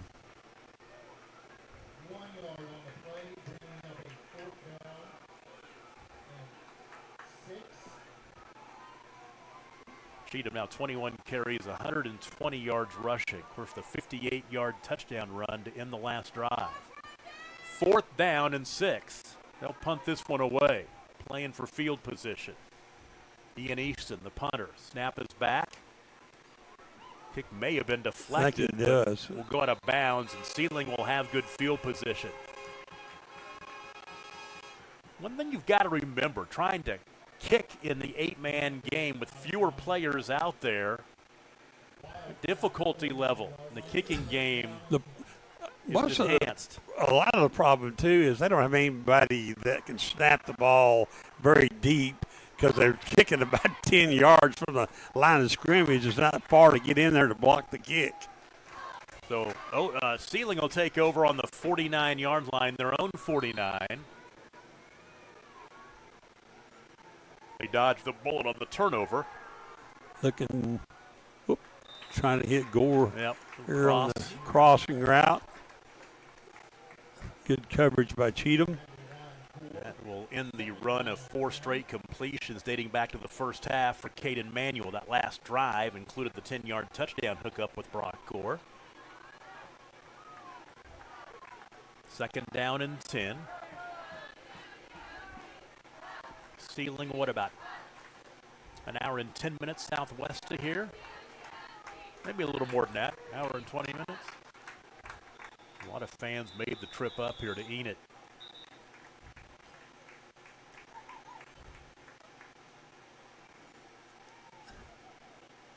Yep. Motion Somebody against moved. Yep. Sealing. Move them back 5. Back to the 44.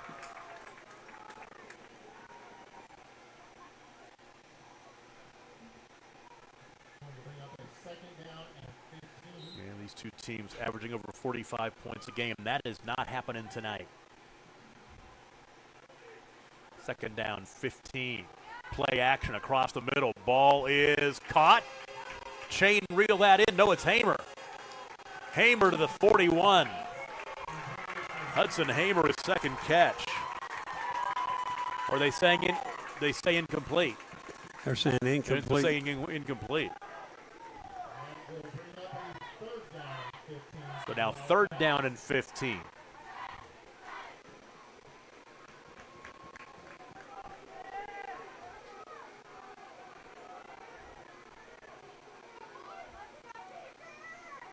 Manuel rolling to his right. Throws it near sideline. Ooh, almost caught, incomplete. Was laid out there nicely, but Hamer off of his fingertips, incomplete. Right now, OBA has the momentum. They scored on that drive. Their crowd's into it a little bit, and they'll get the stop right here and most likely get the ball back. Yep. Hamer's going to punt. Hamer's only punt of the night, an 18-yarder back in the first half. I'll bet this is better. Cheatham will retreat back to his 30. I'd kick it away from him, that's I for would too. sure. That's what happened last time. If it went out of bounds, that'd be all right. Yep. Angling toward the near sideline. Yeah. That's a much better punt that time. Yep. That's what he did. He got a flag. I don't know what it is. I think it's against Sealing. Well, they kick down to the 22-yard line. I'd make them kick that again if it's against Sealing. I think.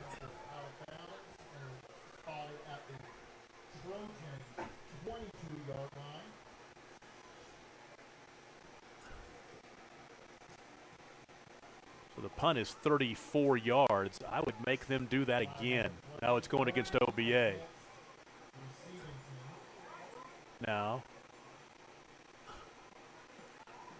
he indicated the penalty going against OBA, but it's a hold, I believe.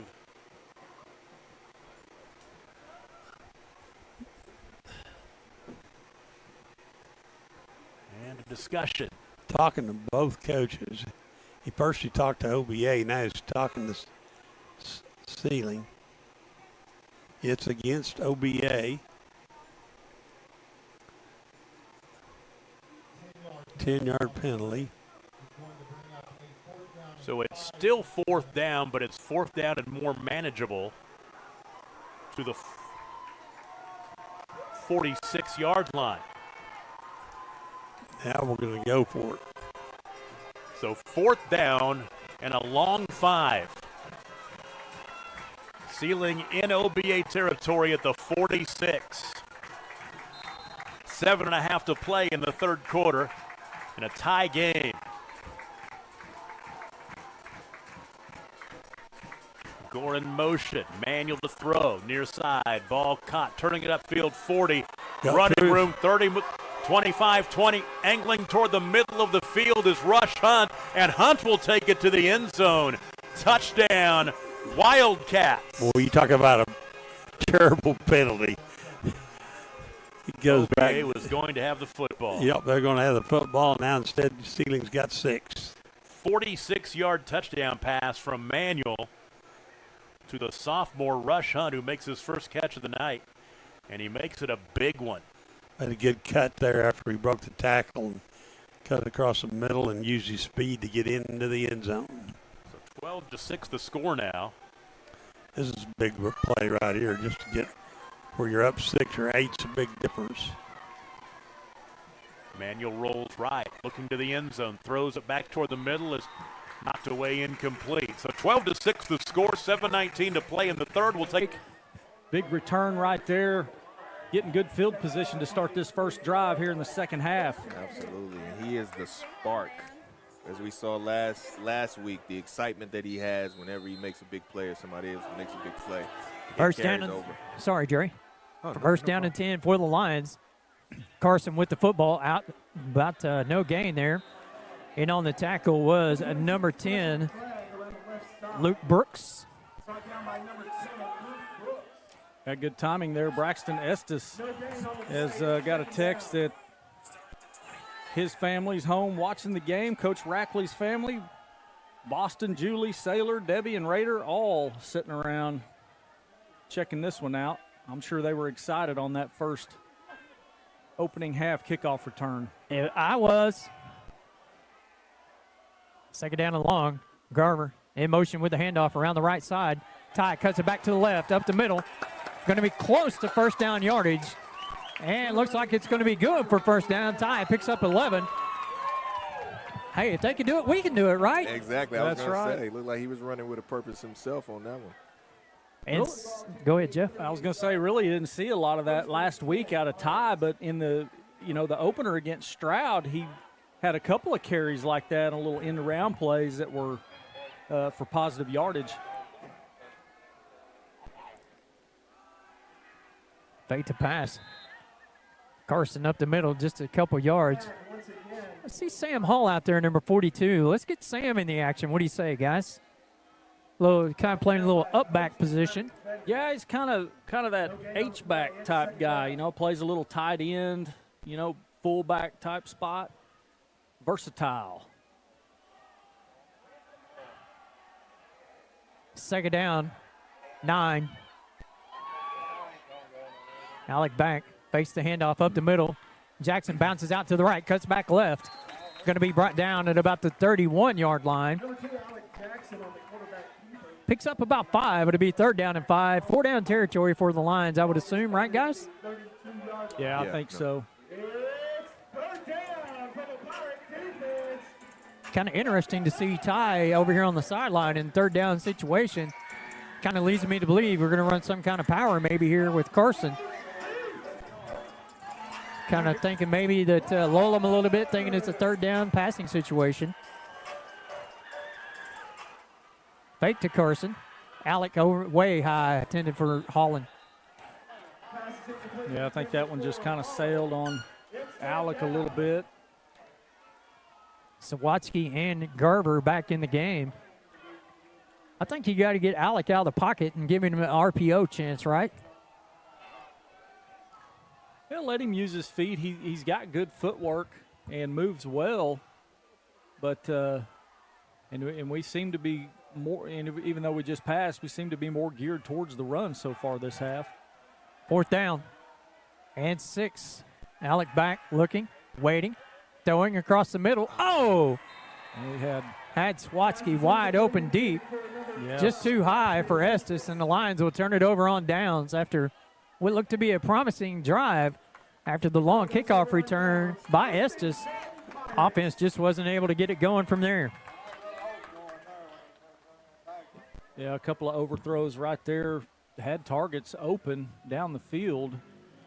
Just couldn't connect. Swatsky was open as fresh Coca-Cola.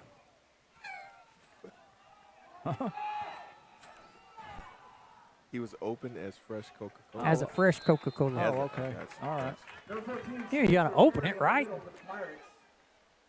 That's what they say. Not necessarily. There's a lot of sugar in this thing. I'll make a living off of sugar. True story. Second down and 9. Defense needs to come up. They won a year ago this weekend, 58-34, then sealing 46-0 in the state semifinals last year on a horrible weather day up in Alva. Third down and 3 up the middle. Easton gets the first down as he just barreled his way right up the middle. Good burst there by Easton to get the first down. Good blocking there by the offensive line on the left side of OBA. Picked up 5, moved the chains, first down. Yeah, that offensive line, Nick Beckman, Jackson Crow, and Harrison Crow. First down and 10. Right side, Cheatham again, down the sideline, down to the 40-yard line. He'll pick up 13 more.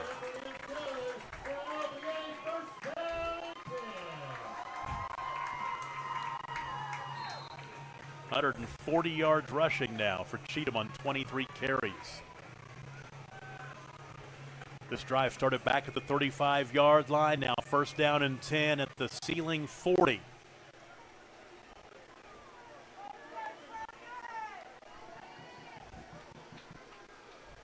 Cheatham again, left side, not a whole lot there. He had to hurdle Seth Whetstone. We'll give him one to the 39-yard line. He's being the workhorse back tonight. Yeah, number 13, Seth Whetstone, the 5'10 sophomore defensive end, has made several good plays.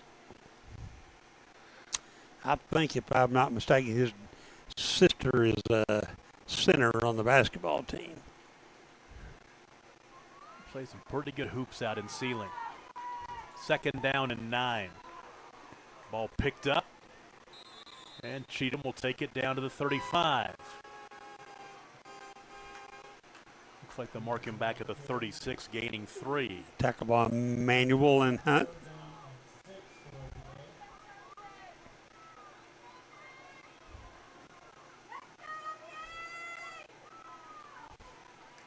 Third down and 6, almost 7.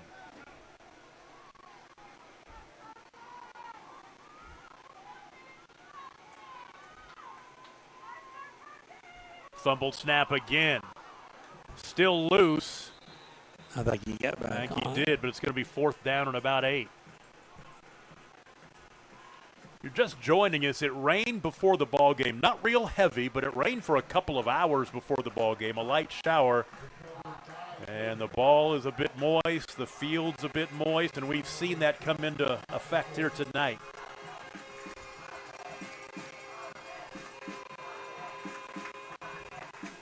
Barry coming in for OBA. I'm surprised we've not seen Barry take any snaps at quarterback and try to get the ball into the hands of Cheatham via the pass. Cheatham the quarterback, Barry to the left. Mendoza in motion left to right. Cheatham to throw, right side, ball caught. First down. Elijah Chambers with his third catch of the night. Down to the 30-yard line, picking up 7.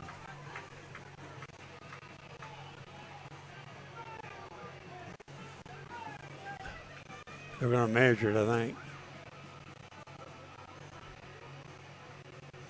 Kyle Johnston says they're going to measure. Ceiling is saying they've got that football back. They're going to say it was a turnover. Yes. Are they? Oh, that was fourth down. That was fourth down. That's what it was. Yeah. It's short. Okay, I got you. But I thought they were going to measure it. They're not measuring it. I guess not. Ceiling will stop him and take over at the 30. In my mind, I was thinking it was third down. So the drive will start with 4:12 to play. Big drive here. Ceiling on top, 12-6. They get the defensive stop. Manuel, left side, bus free to the 50, to the 45, angling to the near sideline. Makes a man miss. Stays on his feet, angling to the left side. Can he get around Cheatham? Inside the 10-yard line. What a run by Manuel. There's a flag, I think. Maybe not. Cheatham was the last line of defense, and he brings him down. And they'll mark it down to the 8-yard line. So a gain on the play of 62. That's a zig and a zag. Oh. And another zag. Crazy. Manuel picking his way. He slowed down, hesitated, looked for lanes. Look for that one blocker at the end. Hunt up the middle. Down to the 5. This is a big drive to get up by 2 possessions. Tackle by number 44 Crow and number 50 Crow. Harrison and Jackson. Two seniors. Here comes the ninth. Take it back. Third play of the drive. Third play of the drive.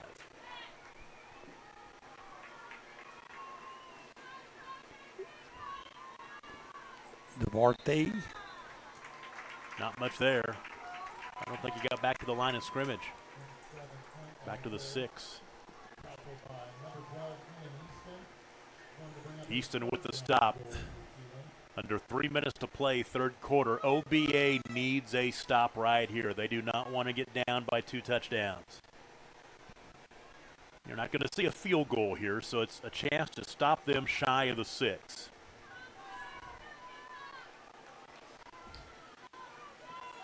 Second and goal at the 6. Option. Left side. Flag. And a flag comes Fumble. in. Fumble after Manuel out of bounds, though. Is there a hold over I think there? there's going to be a hold. Yep. This would be, if it is a hold, would be a huge penalty.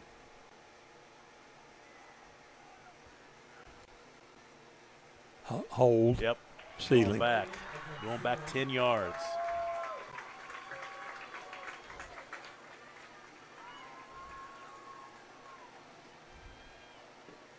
Manuel gotten down to the 2.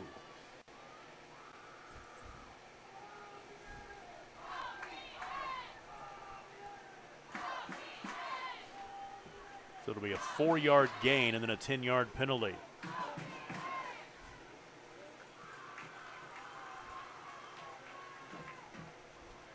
Caden Manuel now 13 carries, 90 yards rushing. Ball's on the 14, looks like her. So second down and goal from the 14. Or is it third down and goal from the 14? Third. Third and goal from the 14-yard line. Manuel to his right, back to his left. Wide open over there is Chain, and he will dive for the end zone touchdown.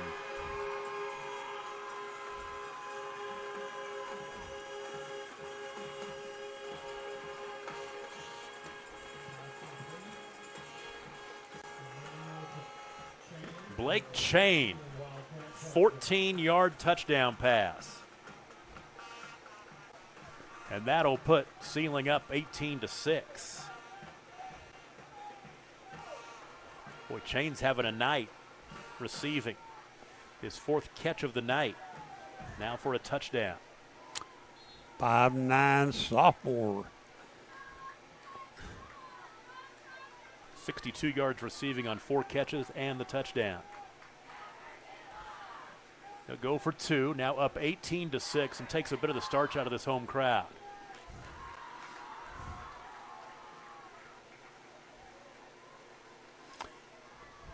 Left side. Coming up short is Manuel. 2:11 to play, third quarter, now 18-6, Sealing over OBA. We'll take a break. You're watching the Skordle High School Football Game of the Week. This is Game Time. Neptune Game Time creates a high-energy game day atmosphere that your players and fans will love. Every song in our database is 100% lyric safe, which means you can stop screening music for good. Game Time also provides custom messaging to help you promote your upcoming events, concessions, and event-specific.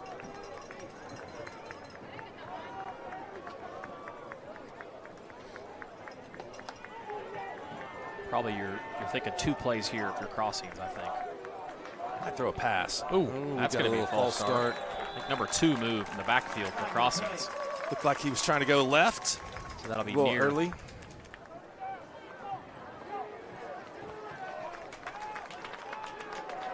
False start on the offense.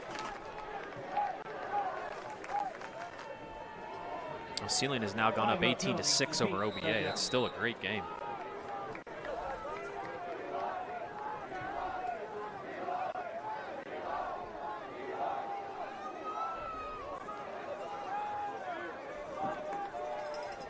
So a little bit different play call philosophy here on 3rd and 11 and 3rd and 6.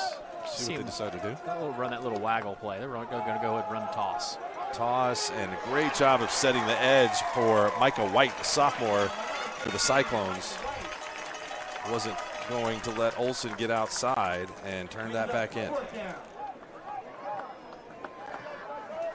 Looks like maybe he's lining up for a field goal, Mark. They were able to kick one earlier. Not bad to take the points. Well, this is going to be about a 40-yarder, right? Yeah. Second kick for the field goal, number 12, Caden.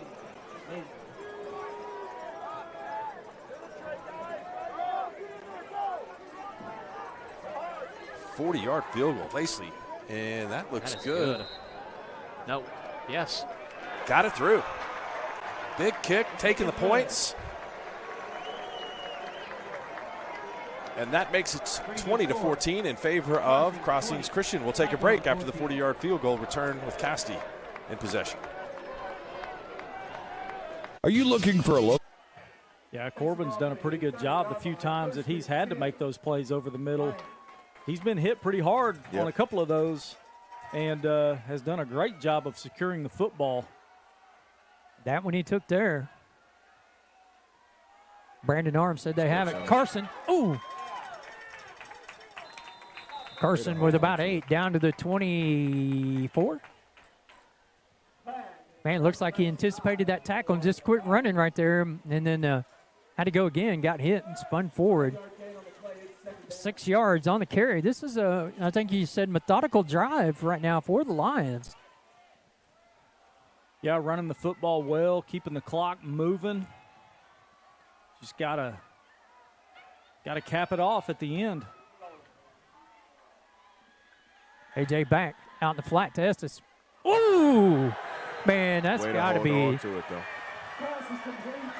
Oh man, what a catch! And yeah, big hit right there. Pretty clean. I mean, you know, he didn't go. He didn't lead with his helmet. Led with the shoulder, but big hit by the Poto defender right there, and good job by Braxton Estes hanging on to it.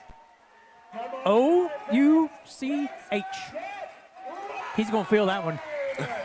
That was 3rd down and 2. Chummy with the ball. 1st down, Lions. Whoa, okay. Whoa, what we got going on? There's going to be 15. Don't participate.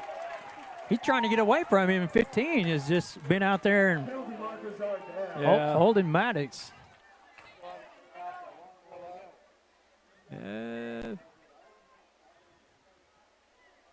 That was a 2-handed shove, so it's going to be half the distance. Hey, I'm going to tell you what right now, boys and girls, ladies and gentlemen, children of all ages. We ain't backing down from nobody. I promise you that. And it's showing right now. Yeah. No, and I think, you know, it's frustrating because I'm sure Poto probably plays some people where they're used to that. You know, the intimidation factor can set in and can be a thing. But the Lions they're not having it. No. Alec with the snap. Fake. Pass intended for Estes. Interference. Yeah. Got the call on that Half the distance from the 9. You're going to take it down to about the 4.5. Look at those math skills, will you? Man, this is fun, man. I mean, I'm proud of this team right here. They could have very easily folded up shop coming in out of the 3rd quarter, you know. And even right there, the fact that Alec went right to him. The scene of the crime. Right. He did. Usually get caught when you show back up, though, right? Yeah. He got caught again. From the 4, Clag with the football. Yeah. Not much doing there. Kind of a little bobble on the handoff, it looked like. Scary. Looked like Carson almost dropped it down below his waist there and almost lost it. Thankfully hung on to it, though. Yeah, a little bit of a delay. 2 minutes. 2 minutes. 2 minutes. Man, this quarter's flying. It flew by. Yep. Yeah, 2 minutes. No score, though. Until now. You called it. Alec back, looking, passing out in the flat. Incomplete. I might run a little quarterback draw here, guys. I think we try to get Alec to the outside. They've been, Chummy's been going up the middle. I mean, they're expecting that. Get him to the outside, the one that we just fumbled a little bit. If Alec would have had that ball in his hands, it would have been 6, I think. So I think we take advantage of that right here. Is there not a play clock down there? Well, one of the things I've noticed is the outside defenders, they're really trying to jump those little out routes. Maybe a little pump fake, fade, might be the. Carson down to about the 1. 4th and 1 from the 1. Flag over to the left side. Stop short of the goal line. I don't think I would ever say this in my life, but I'm about to. I don't think that you go under center here, guys. Well, I mean, typically from the 1 or the 2, I just, that's one of those things that you do, but I just think we're better with options. Yeah. I think it keeps the defense spread out more. Yeah. Here we go. Alec on the run, looking, passing out. Touchdown. Got it. You called it. Ty Garber with the catch and the line touchdown. What a job by Ty Garber going and getting the football, guys. Guys. That was amazing. Sorry, talking to us? Yeah, somebody. I was lost in the magic. I'm sorry. That's okay. No, Jeff called that little fade to the corner of the end zone, right over the top, perfectly placed pass in the bread. First down and 10 at the 40. Cheatham trying to pick his way this time, and he's ripped down back at the 42. Yeah, Cheatham did a good job stringing that out. Didn't get any forward momentum at all. I think it was Vincent Meave. Yep. And Gore finished it off at the end. Yeah, defensive ends did a good job. That no place to cut up. Cheatham may be a little shook up a little bit. He was down on a knee for a little bit. He was thrown to the turf pretty hard. So penalty, holding. What was that indication? I missed it, but it's going against OBA. 10 yards, yeah. Back to the 50-yard line. That'll get him off schedule. Yep. Out here on this end.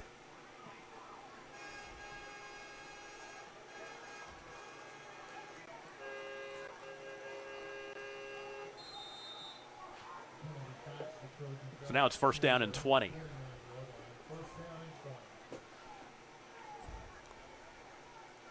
Here comes the 9th play of the drive. This is what makes it tough when you get first and long.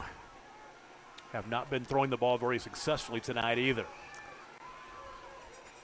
Once again, you've got Cheatham picking up 3 or 4, getting back across midfield down to the 47.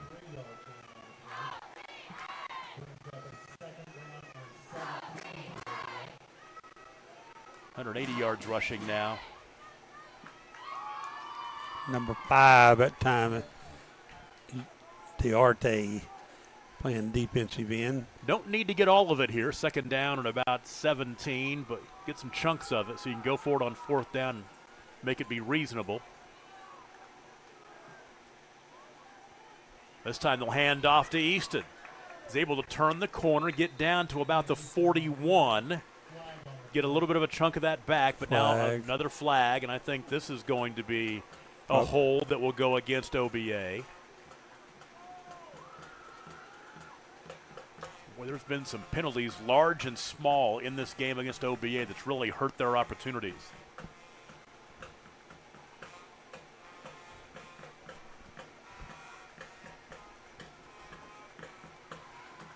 As they sort this out, if you're just joining us back in the first half, Sealing scored the only touchdown with 27 seconds to play in the second quarter on a 10-yard touchdown pass from Caden Manuel to Brock Gore. It was 6-0, Sealing at the half. OBA tied it a minute into the third quarter. It was holding, but they're declining it. Yep.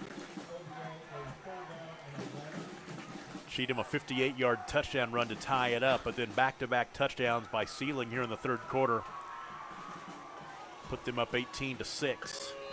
So now 3rd down and 11.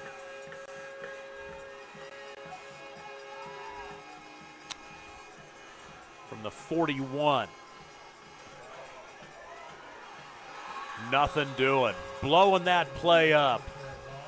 I'll tell you had Chain Manuel, Brock Gore. Chain from the backside from Man. his defensive end. So back to the 44-yard line.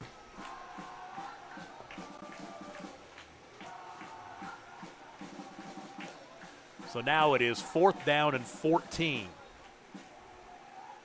OBA needs to keep this drive alive right here. We're under 9 minutes to play.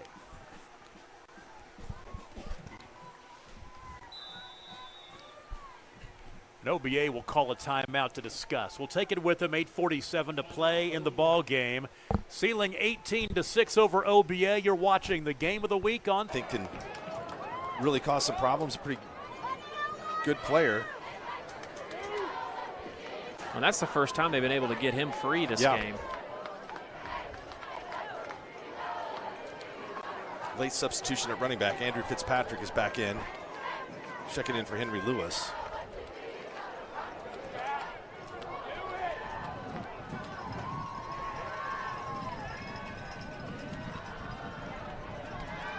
Going to throw another deep ball, and that is incomplete. So Cassie's really trying to test crossings here vertically. Yeah, you know, they're playing man coverage in the secondary, so that is something that you have an opportunity to hit. But, man, they are also getting to that quarterback quick. Big props to Coach Cleaver and the crossings defense. 3rd down and 10.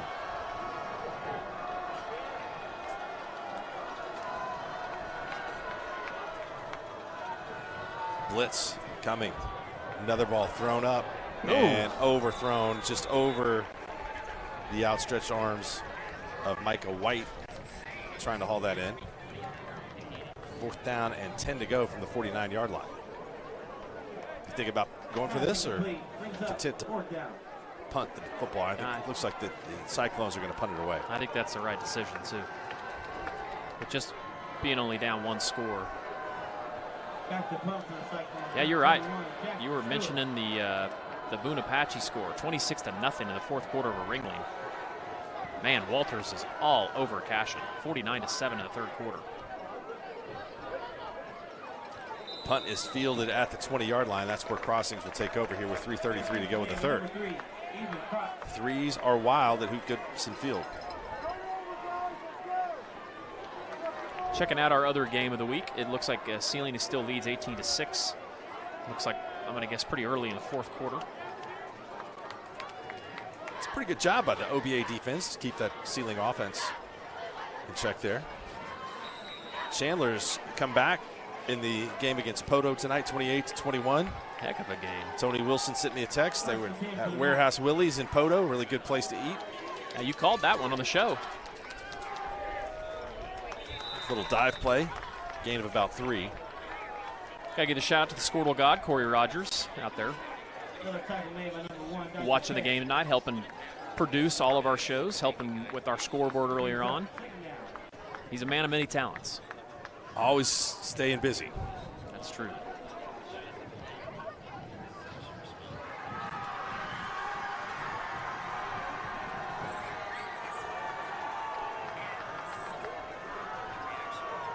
Quarterback sneak.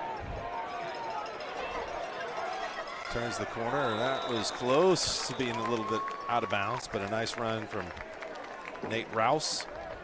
And he looks like he's going to have the 1st down.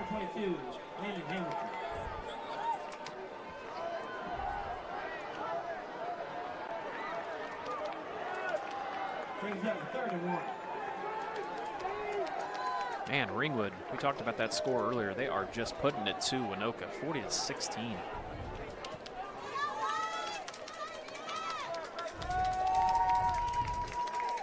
Talked about some of these scores earlier on. Norman North all over UConn, 43-13.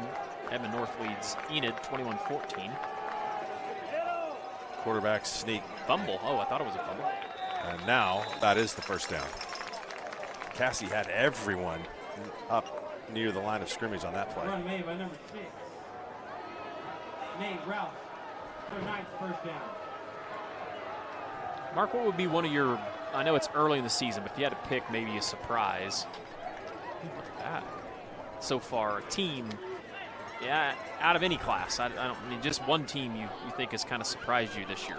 Would it be this team right here? I think there's been several teams that I think have done a really nice job so far this year. Ada, undefeated, 3-0, and I was talking with. There's a nice run by Near with Mikey Babb. We played at Ada, and Dan Cody's come back and really worked the strength and conditioning and all fired up. And they beat McAllister last week in the non-district portion of the schedule, so they're 3-0. It's been a while since that happened. Pauls Valley, 3-0 this year. I don't know that they are, a threat to Heritage Hall in that district, but they was one of the more difficult districts to forecast in the preseason with teams like Lone Grove, Plainview, Sulphur, a lot of good teams in that district that appear to be kind of even after Heritage Hall. So we'll see what they can do in that group. And again, Classen School of Advanced Studies. Yeah. They are trying to go to 3-0 tonight. That's never happened in the history of the school. And that game is crazy. 41-40 in the second quarter. Jeez. We had Player of the Week on the Sports Animal yesterday. Did you see he had 10 touchdowns? 10 touchdowns for Carlos Hardeman. Yeah. 7 throwing, 509 yards, 631 yards overall. Well, and we were just talking about the Tuttle-Guthrie game, and like you just pointed it out to me, Tuttle has now taken a 17-13 lead in the fourth quarter. That's interesting. It's a quick couple of touchdowns. It was. We'll get a little update on that game.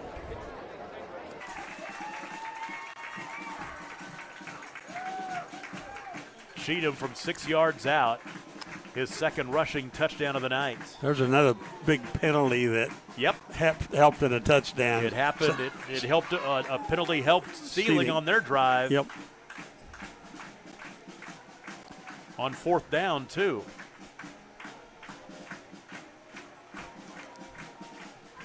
They'll go for 2. Big 2-point conversion. Cheatham dives. In for 2.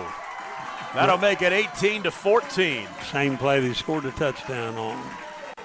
We'll take a break.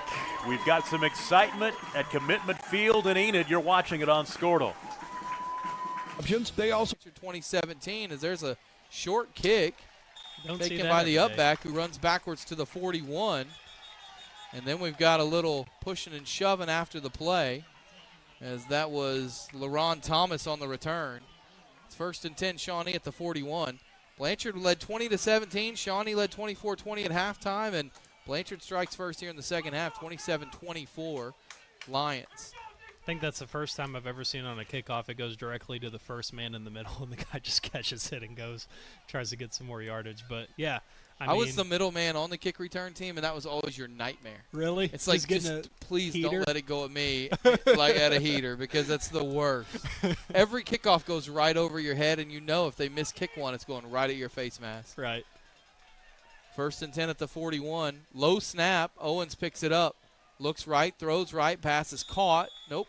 Oh, they are going to say caught at the 45, and I think that's the right call as Beavers goes to the ground to catch it. Only a gain of 4, though. It'll be 2nd and 6. If I'm the Blanchard defense right now, I think you got to be able to have some recognition that you have gained back the momentum that you have been trying to get all game by creating a turnover there from the Shawnee O. 2nd down and 6 as Owens rolls left, pressured, steps back to his right now, looking, he gets a block, and a flag's going to come in for a blindside block here on Shawnee. They're going to get LaRon Thomas. It's only a gain of 1 on the play, but this is going to be a 15-yard penalty. Pretty easy, and if you're not watching on stream, it's a pretty easy call by the ump there.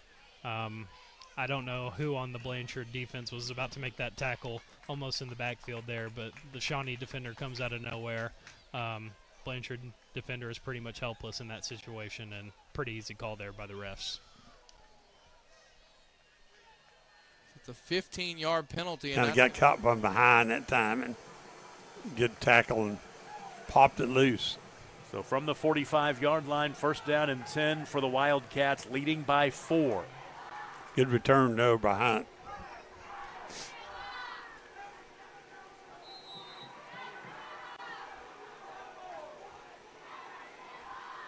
Manuel, hands off up the middle, and a yard at the most. I think that's number 5. On the carry. Yep, number 5. Carry by Giovanni Duarte, the junior. It's his 5th carry of the ball game. 2nd down and 9.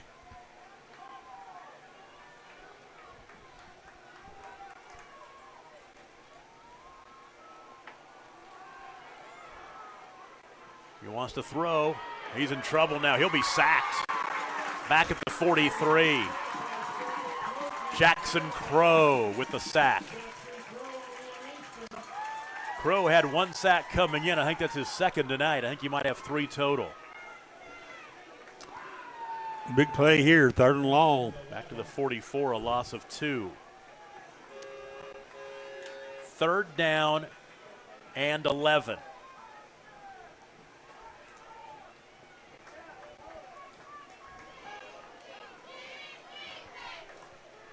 Seven minutes to play. Manuel across the middle, ball caught. Look at Cheatham, took it away from him. Cheatham took it away from him. He's going back the other way. Judd Cheatham ripped it away. He's going to go in to score. Judd Cheatham ripped the ball away from the receiver and will take it back to the house. Touchdown, OBA. I don't see any flag. Oh, I see a flag right here on about the, 15-yard line or so. Wow.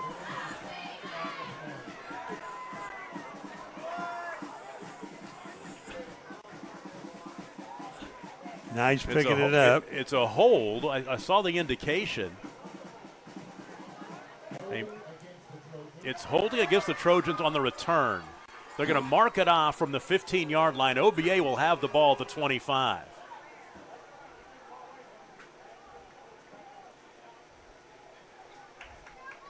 Yeah, it was just. What a play by Judd Cheatham. He just ripped it away, yeah. They'll start the drive at the 24-yard line with 6 minutes and 40 seconds to play. Judd Cheatham just wanted that more. He wanted that ball. Well, he had another guy. There's 2 of them there. One of them holding him up and letting Cheatham strip him. I don't know who the other guy was, but he gets half the credit. Hand off. A couple of yards. That's about it. Yep. Manuel and Hunt. Yep. On the top. Ball down to the 21. They'll give him 3, Ian Easton. Right now, time to see what you're made of on both sides. We'll tick down under the halfway mark here in the 4th quarter. 6 minutes and change to play. OBA trailing 18-6 moments ago. Now with the football in ceiling territory, trailing by 4. Left side, trying to bounce it out, is Cheatham, and nothing doing. They'll stay with him that time. Yeah, Hamer tried to jerk it away from him. Hamer brought Gore in there. Yeah. Down to the 20, picking up 1. Let's see if the ceiling defense has a big stand in them. 3rd down and about 6. I think Cheatham's about out of gas. I don't blame blame that him. Long return after he stripped the ball away. I do not blame him. He's carried it a bunch. I think they're going to burn a timeout right here. Yep, pretty good timeout. 5 minutes and 20 seconds to play in the ball game. When we come back, it's 3rd down and 6 for OBA, trailing by 4. You're watching it on the Skordle Game of the Week. Dr. Devin Nightingale. Down in 12. Number 26, Carson Flagg, the ball carrier. Man, you look at Carson, and he just doesn't pass the eye test that he runs as hard as he does he? He's strong. Yes, very strong, and like I said, he dances. The way he moves is like a tap dancer almost. You watch him run. Carson Astaire. What? Fred Astaire. I know who Carson Astaire. Didn't have the flow to it, did No, it? I didn't. No, it didn't. I tried it, though. Oh, no. Gosh. Picked off. On the pickoff, that's going to be number 28. Oh, fumble. Ball loose again. Ball loose. One I think down. we got it back. Did we keep it? That should. If we get it We back, got it back. that'll be That's first first and down. 10. Yeah, that's a fighting, play. guys. Keep fighting. Wow. Hey, never quit. I love that more than anything about this team. Yes. I mean, they just. It doesn't matter the situation. They just continue to fight. I was trying to look to see who the interceptor was and didn't see it come back out. Who recovered it? Any idea? I didn't see I who didn't see who recovered recovered it. James was saying that he thought Ty Garver was the one that caused the fumble. He was. But I didn't. He was. I Yeah. didn't see who actually recovered it though. Man coverage out here with Estes. Alec rolling out. Oh, good job. Nice open field tackle. Waddell was the guy that just intercepted it, and he made it good. Open field tackle. Looks like we're going to have a hold back at the 40. He's going to move him back all the way to midfield. Holy guacamole, guys.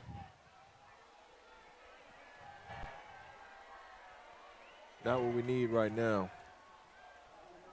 Not sure who recovered the fumble for the Lions. Back to the 45. Second down and a portion of LaFleur County for the Lions. Holding on the play. Going to have to go all the way to the 23.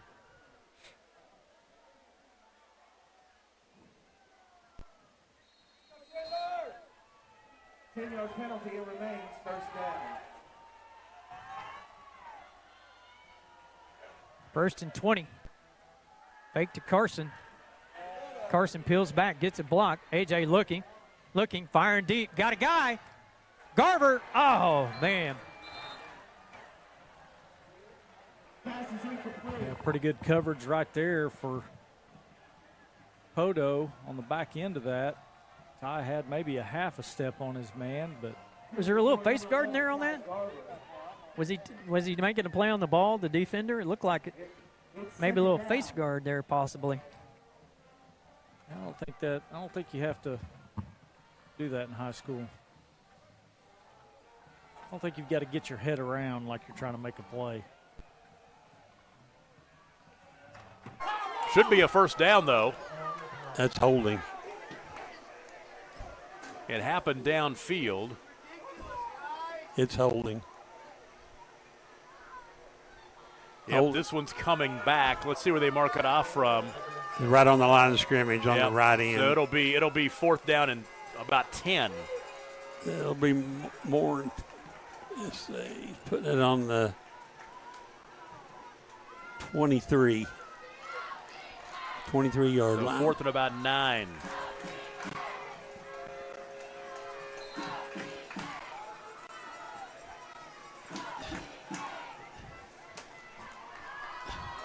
Fourth down and 9.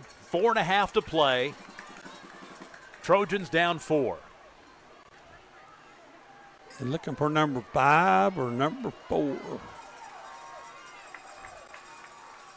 3 wide to the left side. Dump it Oh, out screen. left side. Oh. And coming up short Yep. is Easton as he was tackled down low. He tried to fall forward, and Sealing will take over. Pass was complete, but they needed 9 and get down to the 19. They picked up 4. Yep, 4:26. Got a chance to get a stop here and get the ball back. Sealing will take over, first down and 10. The 19-yard line with 4:26 to play. On first down, they're going to get a heap and helping of that guy right there. Flag. So it's going to be holding on Sealing. Which will get them off schedule. They get first down and 20. Yep. There's been a lot of flags. We got an injured OBA Trojan. Yep. OBA Trojan down there now. Take it. So they will take a knee, and we'll find out. It's out. Yeah, timeout's probably a good idea, but it's kind of tough with the current situation. Uh-oh, pick six. Read it perfectly, threw it right to him, and he's gone. Oh, no, Alec go and chase him down. Yeah, good hustle there by Jackson. What's going on right here? That's just down again.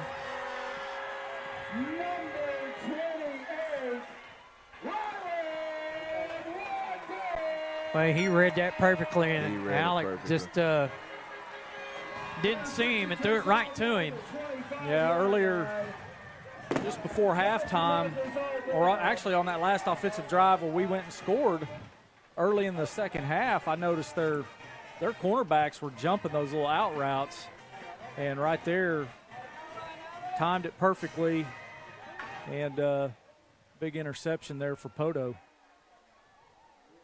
Nice job by Alec at chase. Be second down and 17. 91 yards rushing on 15 carries for Caden Manuel. He's back in, number 12. Yeah, Easton's right back in there.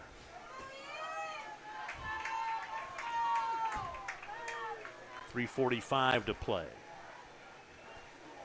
I think OBA only has one timeout remaining. Hunt's back in, too, for Sealy. Nope, false start. Somebody moved, going back 5.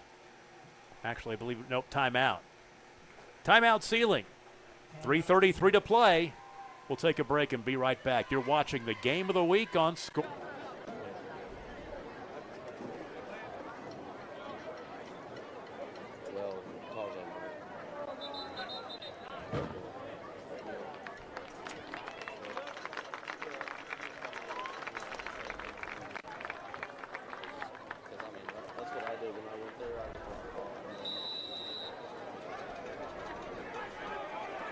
Looks like it is Elder back at quarterback. Well, I thought you had it at 6.5. Elder got some miscommunication there. It was difficult to get lined up. Of course. Passing complete brings up second down.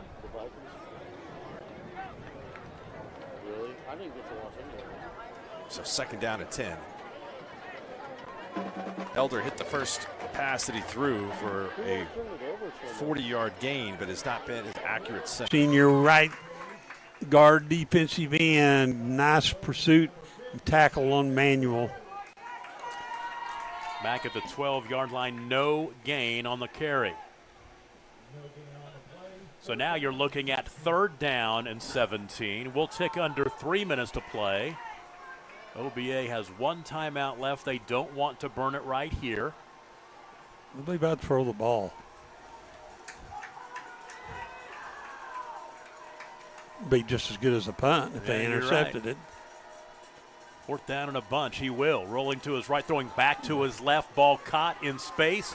Chain. To the near sideline. Chain is stepping out of bounds at about the 17. He picks up 5, stops the clock. Yeah. Yep. That's a huge play as the clock stops. Yep. Should have stayed in bounds. Yeah, I'd throw the ball long, and if they On pick that it play, up, yeah. you know, that's as good as a punt. So now it is fourth down and 12. Hudson Hamer needs a big punt right here. Good snap. Kick is away. Good punt. Not a bad one toward the far sideline. Kicks it away from Tatum. So OBA will have it. There it 2:31 to play. 46. Start the drive at the 46. 46 and 2:31. Well, the OBA defense did exactly what they needed to do. They've got plenty of time. They start the drive in Sealing territory, 2:31 to play. And we think they have OBA has one timeout left. One timeout left for the Trojans. But don't bank that. They've never led in this ball game.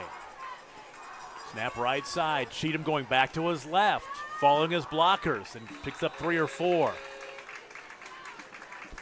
Down to the 42.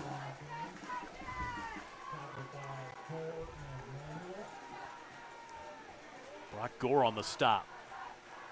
3rd down and a long 6. We will tick down to the 2-minute mark here. OBA down 4. A touchdown puts them ahead. That 2-point conversion's huge. Cheatham, right side, incomplete. Stops the clock. Pass intended for Elijah Chambers. And it'll be 3rd down. Holding on OBA. Oh, my gosh. I didn't see the flag, but The officials have played a role in this game.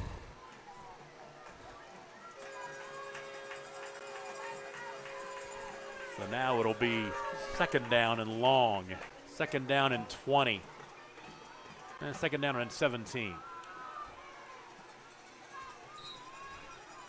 Exactly 2 minutes to play. OBA has never led this game. Let's see what they have for us on 2nd and 17. Across the middle, ball caught. Running room for Liam Berry. Berry with a 1st down and out of bounds inside the 30. yeah, good crossing route there. Good throw by Cheatham. Hit him right in stride.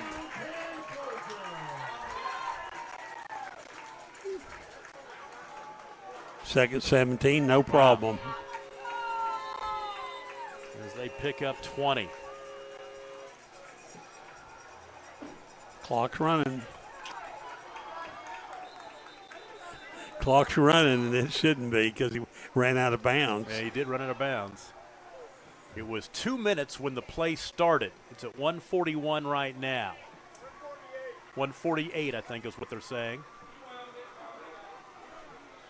148. So the ball inside the 30-yard line of the 29. Coach, we don't get too many fantastic finishes. We may get one tonight.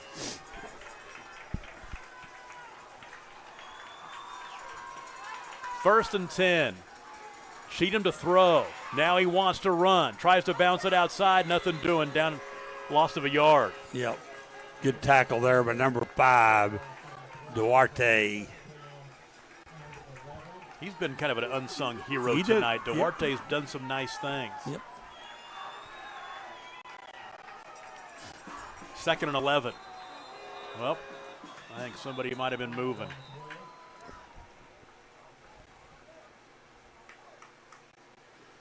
The referees have dominated the Yes, second they half. have. They have definitely taken control. It's This offsides. this goes against Sealing. Wait a minute. Now we say, I might have waved the wrong way. I'm not sure what I did.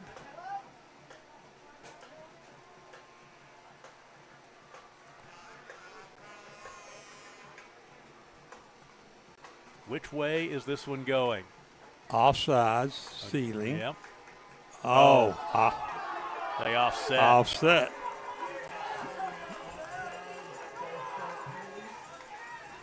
So we'll do it again at 2nd down and 11. Ready to go.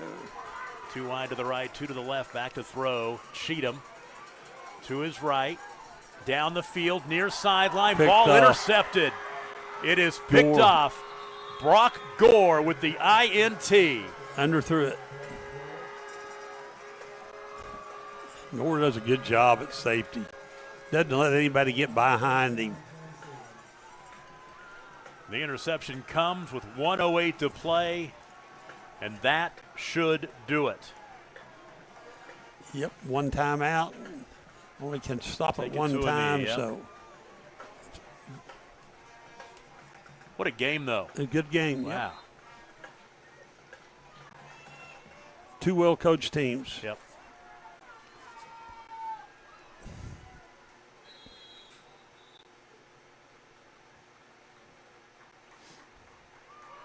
They burn the timeout. Nope, they're going to let it run down. OBA has a timeout. They'll probably keep it in their pocket here. This has turned into a nice little rivalry over the past couple of years. I know Coach Kayop mentioned the fact that social media hasn't hurt that, making it a rivalry. But Sealing will head back to the home front with a big win tonight. Yeah. Take one more knee. Host the Cherokee Chiefs next week. Yep, and OBA will get a week off, a well-deserved week off. So they can lick their wounds and be ready for Wacomas here, actually at Wacomas in 2 weeks. That'll do it. The final 10 seconds will tick off the clock. Sealing will move to 3-0. I guarantee you Coach Kayop feels better about the game this week, even though they lost, than last week when they won by 24 days. You are exactly right. You could tell by his the way he was talking this week. He didn't know what he was going to get. Well, he got a great effort by his team, just not enough. They had opportunities. I mean, you know. Sealing overcame 4 fumbles tonight to win this ball game. And without the penalty, you know, on Cheatham's return, rip and return, might have been a different story. 18-14 the final. Sealing 2-0, now 3-0. And OBA falls to 3-1. We'll take a break. Our post-game show, I'll figure up all the stats. We'll go through the scoring. Stick with us. You're watching the Game of the Week on Skordle.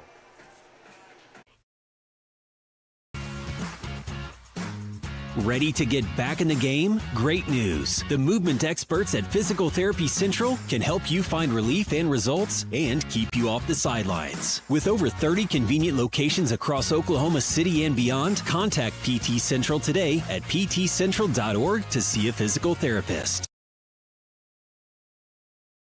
Here we go. 4th down and goal.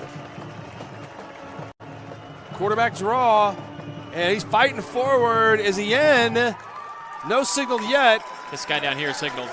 Touchdown. Boy, and they got lucky there because the running back and the quarterback were both leaning forward before that snap was made. Quarterback sneak from Ethan Hamilton makes it 26-20.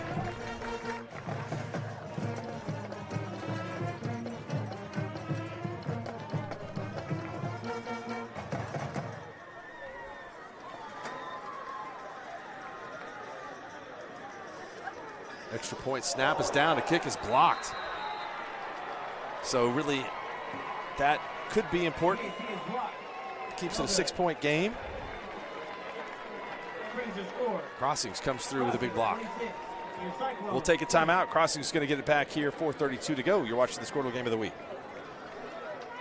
Born and raised in Edmond, Oklahoma, Trevor Randall is very familiar with the area and the Oklahoma economy.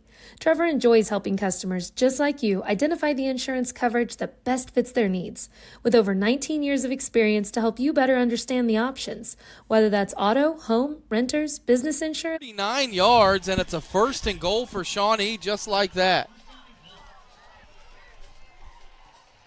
That was a really good throw from the Shawnee quarterback, but I mean, a little bit of a busted coverage there from the Lions. Give credit where credit is due, saving the tackle there. So it's not an easy 6, but Blanchard defense got a lot to do here. 1st and goal. Owens hands to Beavers right up the middle and nothing doing. He's going to be ridden down after a gain of about 1. As a little push and shoving after the play. As that was big Ryder Dobbs who got there first. 1-yard gain, maybe a 2-yard gain to the 4. It'll be 2nd and goal. Is this the first possession that Blanchard's had on defense has been in the red zone? I think in the second half it is. Good. Maybe it in the whole game like because all the touchdowns have been long. Yeah. Owens, low snap, hands to Beavers, running left, bounces outside, off a tackle, and into the end zone for a touchdown. Got away from Carter, got to the edge, and Dietrich Beavers cuts right back into that Blanchard lead. It's 34-30. Crossings can find a way to continue what's been successful for them. They're going to put this game away, but Cassidy needs to get a stop here. Just down 1 score. Crossings offense has really been dominant here in the second half. They've been able to push Cassidy around up front, and that's no easy task. Cyclones are pretty good there along the line of scrimmage. Tight formation, handoff to near, and the Cassidy defense steps up. Ethan Nedio, Big primary play. tackler. Big play by Nedio. I watched too. He was able to shuck off a defender and make a great play there.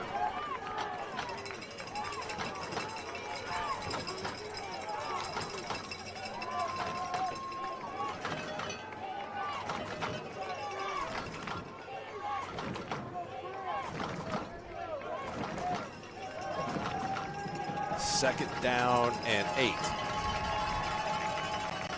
Rouse flips it to Olsen. Good cut. And Olsen falls forward.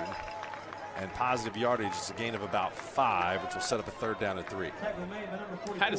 You want to talk about that's something you got to execute where that's an interesting play, how he's two-hand kind of pitching it out there. That's tough to do. A lot of misdirection. Kind of tough to see the ball where it's going.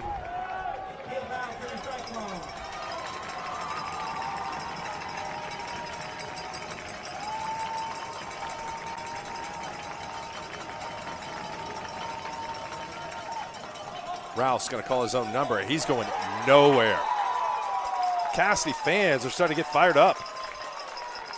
Great job up front by Cassidy. That's our man number 5, Connor Phelps, too. Really some great defense being played tonight by Phelps, Grant Kirk, Ace Hodges. He's been really good in there.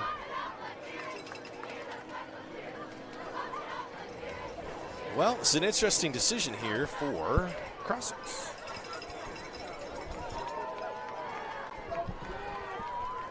Fourth down and what, about 4?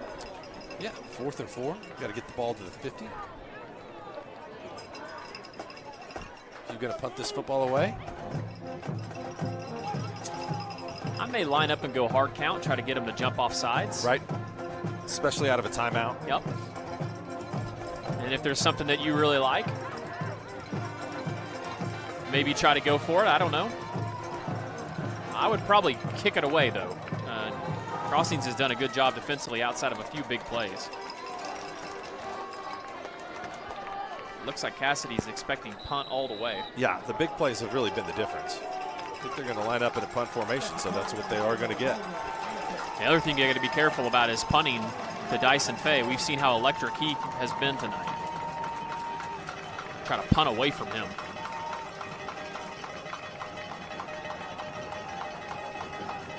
It's awfully deep in the punt formation, too, there.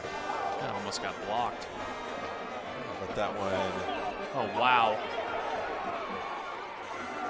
Fay makes a man miss, and he's going towards the other side of the field. Gets a block or two. And that's a pretty good return for what happened on a very, very bang-bang play. I should mention that the punter took the ball very deep, took 2 big strides and almost had it blocked, and then landed one right inside the 5-yard line. I mean, that was like a line drive 7-iron is what that was like, but it checked up good for him down there inside about the 2-yard line. A great job by Fay to just get quite a bit of yardage out of nothing. 252 is a lot of time, especially the way they fling the ball around. So Crossing's defense has been really good in the second half. I mean, a couple of those passes that Hamilton threw, it's just hard to defend. There's really perfect passes. He's been able to scramble tonight to make some plays. Gets out of bounds for a gain of about 3. So he really made something out of nothing right there.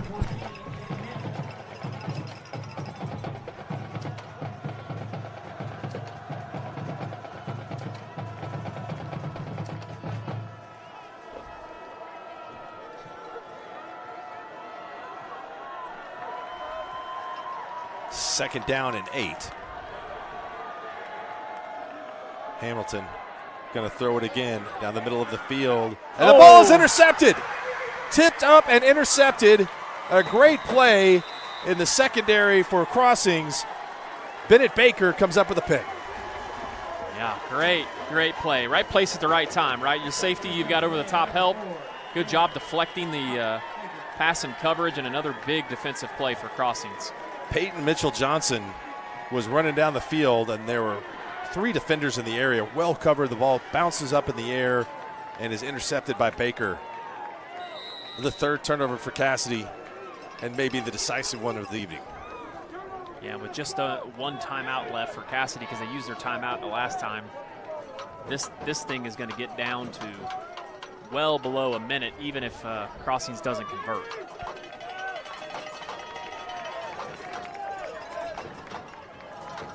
Rouse, toss sweep. Near, fighting for yardage. Cassidy trying to poke the ball out. That's a gain of 8.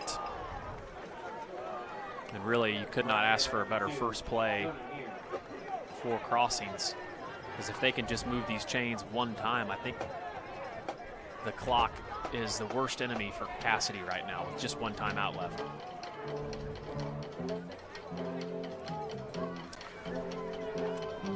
Who does Crossings have next? Mark, is that what you were looking at? Crossings will go into district play next week.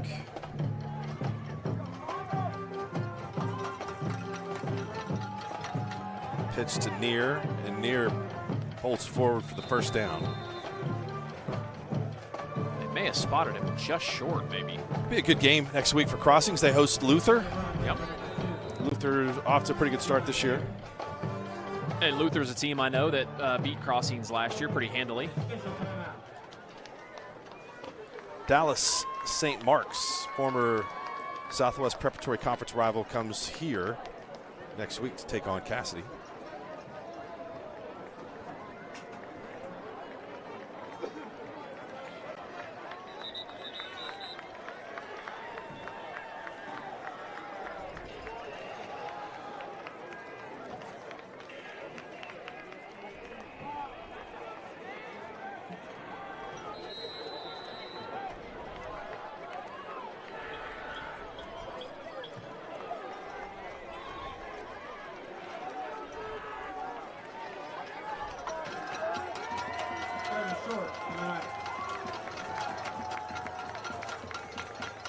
Rouse did not get the first down. That was impressive. So we'll probably have the final timeout here. Let's see, when he has marked it just short. Timeout for the Cyclones with 1:09 to go.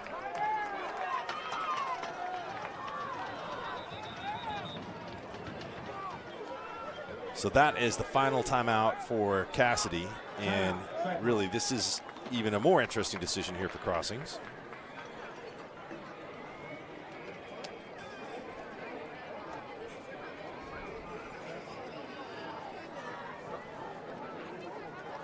You going to punt this, or are you going to go for it?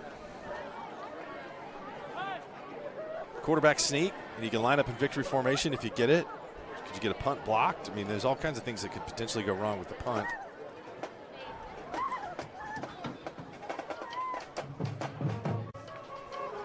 Yeah, I think that, I mean, if I'm Crossings, I'm going for it. Without any timeouts left on Cassidy's side, I know they've, been effective in big plays, but, try to put the game out of reach here. And just yes, sir. And in the game with one play, right?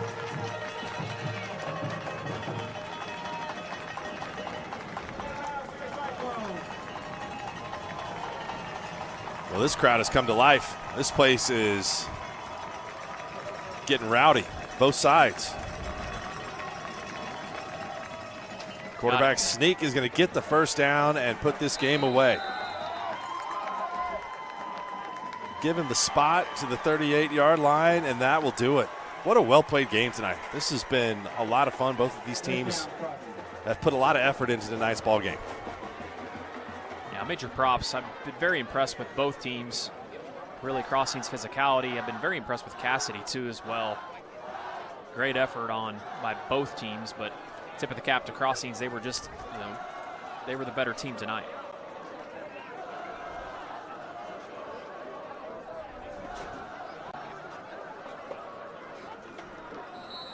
Victory formation. Luther will come in. having lost to OCS 29-20. Lost to Prague earlier in the season and beat Perry 38-6. So that'll be a pretty good ball game next week at Crossings.